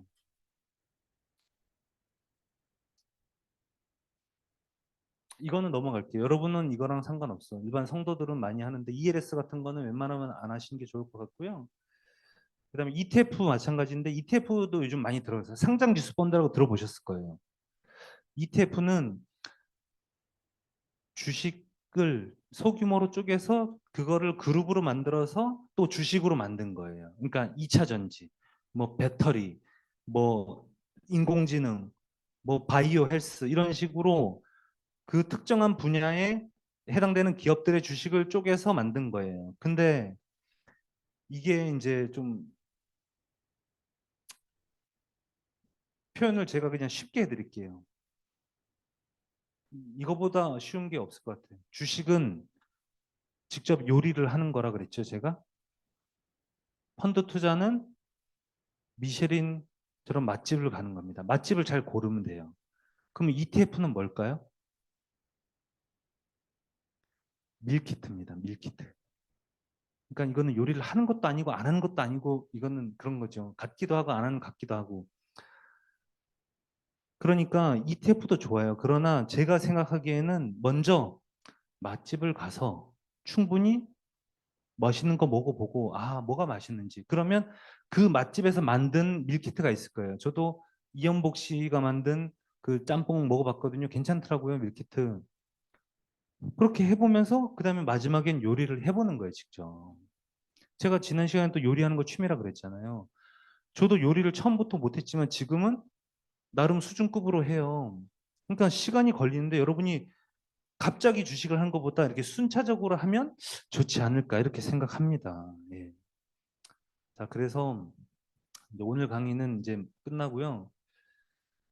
청직이 이제 제가 나중에 상담을 해드리겠지만 여러분들이 상담할 때 제일 중요한 게 각각의 포트폴리오를 구축해서 변수에 따라서 이렇게 금액을 늘렸다 줄였다 하는 그런 대응책도 중요한 거예요. 그러니까 뭐 펀드 투자 같은 경우는 좀 그런 장단점이 있거든요. 사실은 펀드 투자는 저는 안 하는 게 좋은데 제 개인적으로는 아무런 도움이 안 되거든요. 그러니까 노력만 들어가고 근데 여러분들에게 좋은 거예요. 그러니까 이렇게 보시면 돼요. 저 같은 사람한테 도움 안 되면 소비자에게 도움 되는 거예요. 네. 그래서 할아버지가 이 워렌 버핏 할아버지가 그랬죠. 가장 중요한 원칙은 돈을 잃지 않는 거. 두 번째 원칙은 첫 번째 원칙을 잃지 않는 거. 그러니까 잃지 않는 게 제일 중요한 거예요. 그러니까 포트폴리오나 이런 것들을 다 아까 5가지 원칙을 지키면 물가 상승률 이상의 수익을 노리되 떨어지진 않겠다. 예. 자, 오늘 이 말씀을 끝으로 마치도록 하겠습니다. 시작. 서로 모은 것은 늘어가느니라. 네, 이상입니다. 감사합니다. 예, 아니 우리 그 너무 강의를 해주시는데 그래도 우리 한 몇 가지 네, 우리 잠깐 질의응답 하도록 하겠습니다. 그러니까 강의 듣다가 좀 들으면서 궁금했던 거 있으시면 뭐 한번 질문해 보게. 혹시 궁금하신 거 있습니까? 네. 자, 생각하시는 동안에 제가 질문을 네. 먼저 하도록 하겠습니다. 네.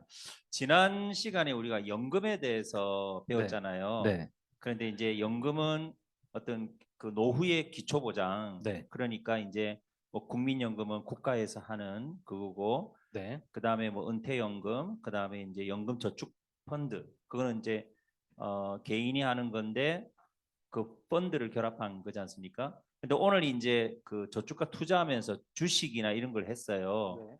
그러면 예를 들면 이거를 만약에 이제 어떻게 병행해야 되는지, 만약에 뭐 퍼센티지가 아, 어떻게 되는지 좀 네. 그런 게 궁금합니다.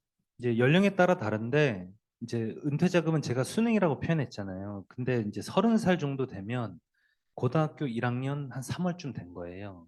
그러면 수능 비중보다는 내신 비중을 더 두겠죠. 당장에 해야 될 내신 성적이 있으니까 결혼, 뭐 주택, 자동차, 출산 이런 것들. 그런데 고등학교 2학년 40대가 넘어가면 그런 것들이 어느 정도 해결된 것들도 있으면 수능 준비를 더 많이 하겠죠. 50대가 되면 고3이라 그랬죠.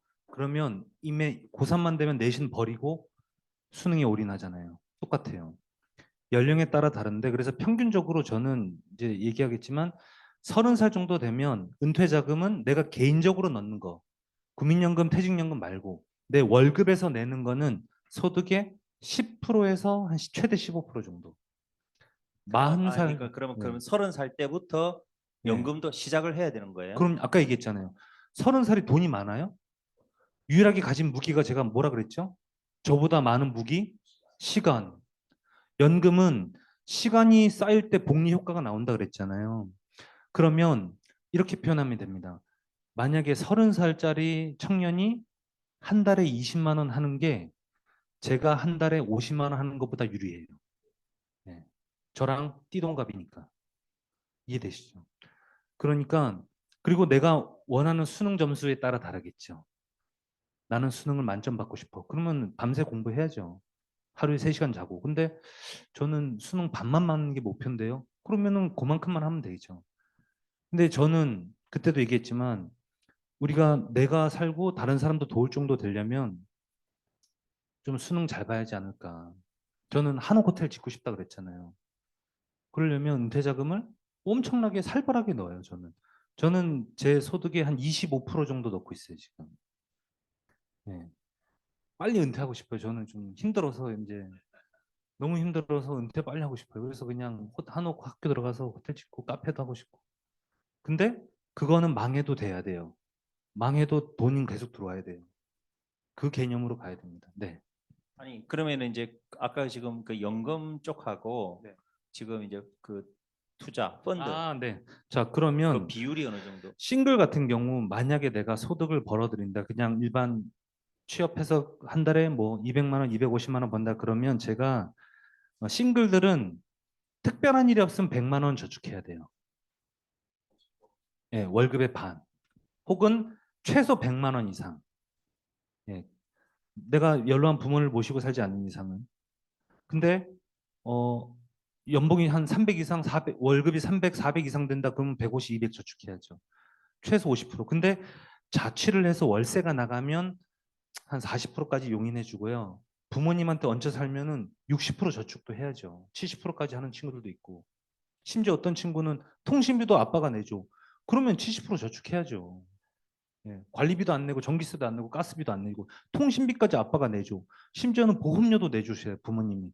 그러면은 나는 내 용돈이랑 현금하고 빼면은 70% 저축할 수 있죠. 근데 호벌이 가장이다. 그러면 한 30% 정도 저축하기를 추천하죠. 맞벌이는 무조건 절반. 네. 아니 근데 제가 지금 질문한 거는 뭐냐면 네. 그러니까 그 저축을 하는 게 그냥 은행에 넣어놓으면은 지금은 시대가 아니, 아니잖아요. 그러니까 그 저축 투자의 비율이 소득에. 그렇죠, 그렇죠. 근데 네. 그게 그 저축을 아니 몇 프로 한다 했을 때 네. 연금은 장기적으로 노후에 은퇴 그렇죠. 그거잖아요. 근데 또 펀드는 그래도 그거보다는 그렇죠. 짧잖아요. 그럼 이게 네. 비율을 네. 그 안에 저축을 뭐 50% 한다면 그걸 비율을 어느 정도로 어떻게 그거를 아까 말씀 목표에 따라 다르다 그랬잖아요. 3년 펀드 투자를 하려면 목표가 최소 3년은 넘어야 돼요. 저 내년에 결혼하는데요. 근데 펀드 투자하면 안 되죠. 아까 최소 3년이라 그랬잖아요. 목표가 최소 3년이 넘고 그 목표가 1,000만 원짜리인지 5천만 원짜리인지 1억짜리인지에 따라 다르겠죠. 그거니까 어떤 사람은 모든 목표가 1년, 2년이에요. 그러면 펀드 자체는 영원으로 가야죠. 적금만 해야 돼요. 방법이 없어요. 투자를 하려면 3년이 넘어야 되는데 근데 모든 목표가 3년 후에 결혼, 5년 후에 자동차 교체, 7년 후에 사업. 그러면 모든 자금이 3년이 넘어가면 투자 비용을 높여도 되고. 근데 그 와중에 노후 자금은 30대면 10%, 30대 후반, 40대 초반이면 15%, 40대 중반 넘어가면 20%. 그러니까 이제 연금은 기본적으로 어느 정도 월급에 해야 무조건 떼는 되고 거예요. 무조건 떼서 네, 그걸 우선적으로 네, 하고 나머지 가지고 네, 이제 그 투자를 네. 생각해. 65세 자살할 게 아니라면은 은퇴 자금은 30살부터 하는 거예요, 무조건. 27살부터라도. 제일 좋은 거는 26살부터 하는 거죠. 그래야지 그 복리 효과가 이렇게 폭발적으로 늘어나죠. 근데 20대 때부터 하면 네.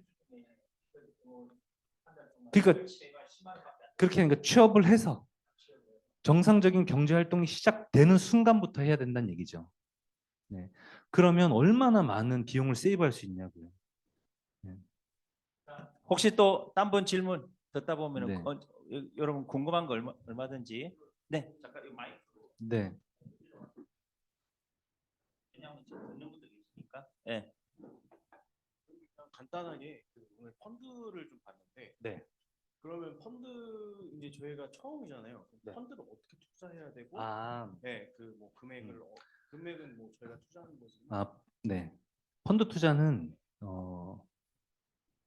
그 가장 좋으면서도 안 좋은 게 너무 자유로워요. 그러니까 아무런 페널티나 제한이 없기 때문에 10,000원부터 무한대로 할 수 있어요. 그래서 제가 상담하는 분들도 만약에 펀드를 한 6개를 한다 그러면 어떤 신혼부부는 20만 원씩 6개를 해요. 120만 원. 그러니까 적금 하던 거 펀드로 하는 거예요. 근데 120만 원 하다가 딱 연락이 와요. 팀장님, 저 임신했어요. 저 휴직 들어가요. 그래서 120 못할 것 같아요. 그래요? 그러면 20으로 줄이세요. 이렇게 늘렸다 줄였다 마음대로 할 수 있어요. 10,000원부터 무한대로. 그러니까 그리고 안 넣어도 돼요. 내가 분기 한 번 넣어도 되고 1년에 한 번 넣어도 되고 이번 짝수 달에만 넣어도 되고 아무런 제한이 없어요. 그게 펀드는 다 열려 있어요. 대신 그렇게 하면 돈이 안 모이니까 적금식으로 그냥 제가 거르라는 거죠. 형편에 맞게. 대신 최소한 4-5개 이상은 해야 됩니다. 전 세계로 나눠서 해야 되니까. 네. 그러면 형제님이 만약에 한 달에 10만 원 하실 수 있다. 그러면 2만 원씩 5개 하는 거예요. 10만 원이라고 10만 원밖에 안 되는데 그럼 하나만 할게요. 해도 되지만 그러면 그 펀드가 마이너스면 다 마이너스잖아요. 예. 자, 또 딴 분 질문 있으시면 네, 일로 오세요. 네. 네, 그러니까 제가 저기다가, 이 강의를 안 들으면 상담 때 개별적으로 똑같은 얘기를 계속 해야 되니까 강의가 끝나고 상담을 해야 되겠더라고요. 그래서 다음번 상담이 이제 강의가 마지막이기 때문에 그거 그 다음 주간부터 이제 일정 잡고 예. 그리고 가급적이면 좀 낮에 상담이 되면은 네네네네. 네. 그 제가 오늘 그 참석하신 분 이름 다 적어놨거든요. 그래서 제가 특별하게 부탁하려고 합니다. 뭐냐면 여기 참석을 열심히 한 분부터 네. 먼저 해달라. 네네. 그리고 참석을 제일 안 하는 사람을 제일 나중에 해달라. 네네. 알겠습니다. 왜냐면 네. 왜냐면 이것도 그 투자의 법칙이니까 네, 네, 투자한 알겠습니다. 만큼 맞죠? 예, 네. 예, 예. 네. 또 딴 분 질문요. 네. 그래서 좀 공부를 열심히 해야 될 것 같아요. 요거 듣고 네. 나서 끝내는 게 아니라 네. 요걸 해서 이해가 안 되면 좀 개별적으로 좀 그죠? 네. 좀 공부를 그렇죠. 예. 그리고 여러분이 이제 소득 지출도 거기 교재에 다 있지만 잘 적어 보셔서 내가 얼마를 벌고 번다는 게 용돈도 되고 알바도 되고 월급도 되고 해서 그 얼마를 계산을 좀 해봐야 쓰는지. 예. 되겠네요. 그리고 만약에 목표가 나 저 태블릿 1년 후에 사야 돼. 근데 태블릿이 70만 원이야. 그럼 한 달에 6만 원이잖아요. 단순 계산 따지면. 근데 1년밖에 안 되면 투자는 못 해. 그럼 그냥 적금 넣는 거예요. 근데 만약에 나 5년 후에 보증금 한 2천만 원 모아야 돼. 그러면 한 달에 400? 아니 1년에 400? 5천만 원이면 만약에 한 달에 1년에 1천만 원 그럼 한 달에 80만 원 이렇게 나오는 거죠, 계산이. 근데 5년 정도면 적금하기에는 너무 시간이 아까우니까 투자를 경험해 보는 거죠. 그래서 목표가 중요하고 금액을 개월수로 나눠서 한 달에 해야 될 금액이 나오면 그거를 한다. 이렇게 보시면 되는 거죠. 네. 또 네. 질문 한 분만 더 받을게요. 네. 음. 궁금하신 거 없습니까? 예, 예. 이쪽으로 와서 마이크 들고 왜냐하면 딴 분 좀 들어야 되니까. 궁금한 게 있는데 네. 청년 대상으로 청년 희망 적금이나 도약계좌 이런 게 있잖아요. 네. 그거를 드는 게 좋은지 아니면 펀드를 하는 게 좋은지 딱 궁금하고. 네. 그다음에 펀드 할 때 그 표를 보여주시면서 펀드 맛집을 찾아가는 게 중요하다고 하셨는데 네. 그 기업에 그러니까 그리스도인으로서 뭔가 주식이나 펀드를 할 때 기업을 고를 때 어떤 기준을 가지고 골라야 하는지 그런 부분이 좀 고민이 돼요. 네, 그쵸. 이제 첫 번째는 먼저 청년 적금 같은 경우에는 저는 2년짜리니까 괜찮은 것 같고요. 그리고 그 적금도 가장 귀한 저축의 그거니까 만기까지 가보시는데 근데 청년의 때 투자를 경험해 보지 않으면 자꾸 나중에 실수하거든요. 그럼 청년 적금밖에 할 예산이 없으면 청년 적금 좀 줄여도 펀드를 조금이라도 경험해 보는 게 좋겠죠. 근데 돈이 한 청년 적금 50만 원이잖아요, 한도가. 근데 나 한 달에 100만 원 저축할 수 있는데 그럼 펀드 투자 30만 원 해보는 거죠.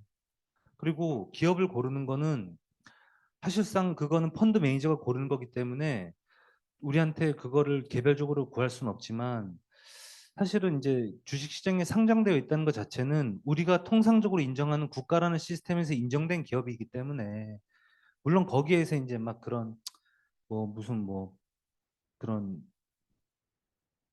미국에는 이제 대마가 합법이라서 대마초 회사 같은 경우들도 많이 나오거든요.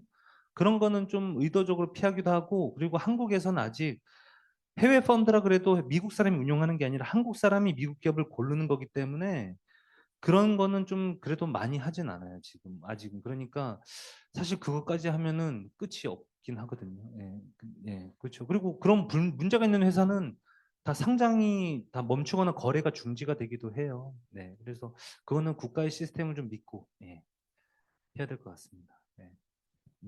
자, 우리 너무 감사해요. 박수 한번 해주시기 바랍니다.